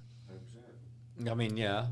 And that's kind of there's an analogy for that because that's a common thing because everybody wants to be the chief of shit. And here in Texas, we still have enough Indians, for lack of a better term, that are following along with what the chiefs are trying to put on the table for people. And you guys coming here showing Texas on your channel is a good thing for us. And I hope that I'm going to experience the sisters with you guys. I haven't done it yet. That's gonna be I've great. only done one of the three, right? And so I'm going to do it with you guys. I think it's gay, personally. It might be. It might be. But I've also ridden some of the best roads in America before I ride the ones down the street. Right. You know, so we'll see. Well, that you're the together. one that asked us to do the Twisted Sisters. Here's the deal. I'm just kidding you, man. I got panicky when you said you're coming to Texas. Like, oh, Twisted Sisters. I heard it's great. Is it a waste of time? I don't know. We'll find out. well, You let's haven't go. done it? I've only done one of them. So there's There's three of them. Are we doing all three? I don't know. These bitches are crazy. If I lay my bike down on some gravel, you can paint it. It's You're not laying your bike down. Well, if you're So I heard they put some chip on it or something, huh? it's just so the road falls, you know, a big, I don't want to call it mountain, a big hill or whatever, Uh huh. and you know it's real rocky down there. Not a lot of trees. It's like just real rocky. So like the rocks crumble And it they just- get down on the It road. just falls all over the road. So it's just, a month and a half ago, I come back from Big Bend area, and I did one of the Three Sisters Right. from south to north, and honestly, it was terrible. Yeah. because it was just the whole road was. It was covered in paving, or gravel. it was just the. It's I mean, it's just they're just. No, it was the loose- paving. Or it was loose impediments from the. Yeah. It sounds It's just like. It's just loose gravel. Because someone all had said over. that they were repaving one of them. It was closed, and What was the road that they were warning us about leaves? that was on it, but it was going under a. Yeah. I don't know. Wrightwood, the whole mountain's there. It's rocks Don't worry all about over the leaves. place. Yeah. So are we Y'all- wasting our time going down there? Should we go north? No, I think y'all need to see the hill country. Like that's one of the gems of Texas. Yeah. But I mean, not saying we have to do the Three Sisters, but I mean, I guess we should do it. I think we should try we're one. so close, you know. And if we like the There's first three sister, sisters, we'll you try gotta the try second one. sister. Yeah, Right. right, That's how it exactly. works. Right? If y'all ever get back to Texas, though, y'all have to do a Big Bend trip. Well, we were in Texas last 2 weeks ago. I mean, we'll be back. Yeah, 4 weeks ago. 4 weeks A ago. long ways from. And- So Arizona. tell And me yeah, where. how's this? Where's Big Bend? Big Bend is Southwest Texas. Okay. So it's pretty much the part that I'm talking about is the you know the Rio Grande splits border between Texas and Mexico, Uh-huh. and that so they would have been if you it's probably 300 miles from here, Right. But if you go straight west, like where like Midland, Odessa, Yeah. all that is, it's about 100. You catch part of that. 150 miles south of there. Got it. There's damn mountains and shit out there for Okay. Texas. Like it's weird. Like I mean, we could all ride to Williams tomorrow. So, Yeah, right. look, we're doing the kickstand up tomorrow at 9, right? Yeah, the kickstand's up at 9. What are we talking about? So then we're gonna go up to Los Coyotes or Los what? Coyotes. Loco Coyote. Did you roll Loco your tongue? Coyote. I don't know. I didn't roll it, but If you get Los in- Coyotes. arriba. No, it's I think you just hit the camera. Yeah, I right. did. I'm glad because that means that And then we're gonna head down to what, like Bandera or something? So we were looking at the map. It's like there's a couple different ways we go down. I haven't done the route we're going to do tomorrow, but 281 is It's a very good alternative to 35 here in here the north to south thing. I think we're gonna end up going through Fredericksburg, which is a cool German town. Wineries, we talked. Yeah. about that. I don't really know what's out there. I don't know what interests people, right? Yeah, is there anything that y'all heard about in Texas that y'all are just like want to see? Or I know Texas is huge. I just heard everything's bigger in Texas. That's right. That's all I know. Bigger problems. I think Bigger whatever problems. we see will be Yeah. interesting. I think it'll be cool. I mean, Montucky's Y'all are heard good. of Luckenbach though, right? Looking back. Let's go Yeah. to Lukenbach, Texas. I think with y'all. Waylon and I Willie. told Jace, I was like, I think y'all need We to should see definitely do that. Yeah. Yeah. It's small. It's a good. as shit. It's a good picture. It's like they have a post office that's been there forever, and that's pretty much all you're doing. It's Get like the a. picture. It's a Population, it's an 3 Instagram people, photo like, kind of thing. It's very small, very primitive, but it's a cool spot. It's a very famous spot. I What guess. if you want to really look at like what we're gonna be riding through? Maybe, like I said, Fredericksburg definitely, because it's kind of like an extension of Austin. Yeah. If you went Fredericksburg to Austin, you would never feel like you were out of Austin.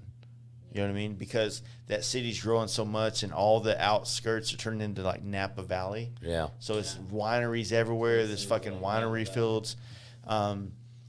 There's a lot of growth taking place in Texas right now that is kind of like we don't really know what to call it. It's just like It's called the White Flight out of California. Yeah, get the hell out of Dodge. get the hell out of Dodge. You ever been to Dodge City yet? I've been to Dodge City. That was pretty cool. Yeah. We did that this year. Yeah. I've always wanted to go there. Me and Jesse. Reno-ish? No, it's at Kansas City. Yeah. Okay. So me and Jesse, the same camp out that we went to in a couple of years ago when I was on the FXR, we camped next to these old dudes. One was out of Kingman, Arizona, Yeah. and the other one was out of like Yeah, we were at Sturgis camping, and then I don't remember where the fuck the other guy was from. the one dude's from Texas, but he moved to SoCal, like San Diego area, to work in like a electric company kind of vibe, like putting power lines up. And then he retired. One was in Kingman, one was in SoCal. A few different dudes in different parts of the country. Well, one dude was on the FXR, and I was on my FXR. That's how we became talking. And he pulls up. It's different. He's old. He was 74, 73. He rode his bike from Kingman, Arizona to Dodge City to meet up with these other dudes he used to work with in this like factory they worked in together. Mm-hmm. And this was like their last year riding in Sturgis together. They had did it like 4 or 5 times before in the 90s, early 2000s, and this was the last one, which was the 2017. Yeah, it's 2017. Yeah. Right? These motherfuckers, man. They went the same campground we went to this year, right? And the one I'm telling people to go to next year. These motherfuckers went to the bar and bought 12 packs and came back. And me and Jess were like, oh, we're going to outdrink these motherfuckers. Dude, these old fucking dudes just drank us under the table, telling us stories about life and Sturgis back in the day. And like, I couldn't even I was like, it's like when you're trying to get the jump rope when everybody's like in schoolyard, you're like, it's my turn. And then somebody comes in and just fucking does this shit. I couldn't even get in, man. Like, we just had to listen to this dude's story. They were fucking awesome. And now every time I go to Kingman, I think about this motherfucker. Yeah, the dude. You know what I mean? Yeah. And I love that. And I just, if I don't ever become anything else other than this fucking dumbass dude on a podcast drinking Montuckies, I Another just hope that when they sponsorship by hear Montucky. things like Monument Valley, they think, man, there's this dumbass motherfucker who used to ride bikes. What was his name? Talks about Monument Valley all the He time. drank beer a lot, said gay and fag a lot, and transitioning and Jennifer. and wants to conceive a child. yeah, conceive a child there. Produce a child. There's that shit is what I love, man. I love that Yeah. shit. And I don't know. Well, we find it all the time in the towns where you listen to people and their stories, and it's wild. Yeah. And you don't get that without traveling. No, You don't. Yeah. you don't get that traveling to the Ritz-Carlton. You get that You should downtown, the Lodge in Williams and the Canyon Club. You're getting kicked by a fucking donkey. Yeah, A pregnant camping in America. Dude, you Camping don't in fucking fondle Sturgis. donkeys, bro. I didn't fall into where she was pregnant. You She did was put your pissed arm off. around her. Yeah. You went like this. We and she said, went, hey, let's go take this video. Don't worry, they don't kick their Well, hind. time out. I said they don't kick. Right? I didn't expect you to go put your arm up on her Well, you- back and try to pulled do a out the little. camera and said, take a video. All he said was go. So the donkey started walking away. So I just went, and then all of a sudden I get double kicked on both legs. Both legs. I get fucked up. But the bartender said also, she goes, "Oh, that's Sadie, forgot and to she's tell you, she's yeah, she's pregnant. pregnant. She's a bitch." But, I was only bruised up for a couple days, and now it makes for a fucking legendary story. Yeah, And a exactly. funny video. So Nobody's talking about how great the story, that great the day was riding. Like, oh, it was great. it was great. We hit all the gas stops on time. Yeah. Nobody had any issues. Well, when I was a river guide, they used to always say, the people that had a fun ride down the river don't have the stories. The person that fell out of the boat that has the stories. True. That's true. Same thing. All right, we got to wrap it up, man. All right, It's man. almost 4 hours. Thank you. You talk Two-Lane too Life. much. TwoLaneLife.com. Subscribe. There you go. Hit the bell. Hit Make the a bell. comment. Links in the bio. Links in the bio. Do the happy dance. I mean, if you want to see some good travel videos on Harley Davidson, I dig it, man. Bring it. I look forward to the drops, man. I think I'm really looking forward to these Texas drops. it's gonna be great. Yeah. Hopefully, I'll make the cut. And you know what Love the you. cool thing is, real quick, riding through Arizona and riding through New Mexico I was like really having a blast filming the city shit with the bridges and stuff. I was like Yeah. going, yeah, kind of like Finally, not Fields. yeah, Right? Yeah. Turn out dope. So let's get a nice little closeout. Okay. What did we do just now? We talked a lot of shit. You got kicked by a donkey, apparently. Drink a lot of Montuckies and do These damn cold near 4-hour snacks. podcast. We did a Fast Life podcast. Yeah. A Fast Life podcast Or whatever. and a 2-lane life. 2-Lane Life with special guest 2-Lane Life. Well, tomorrow we're gonna like try to show you guys a piece of Texas that is worth.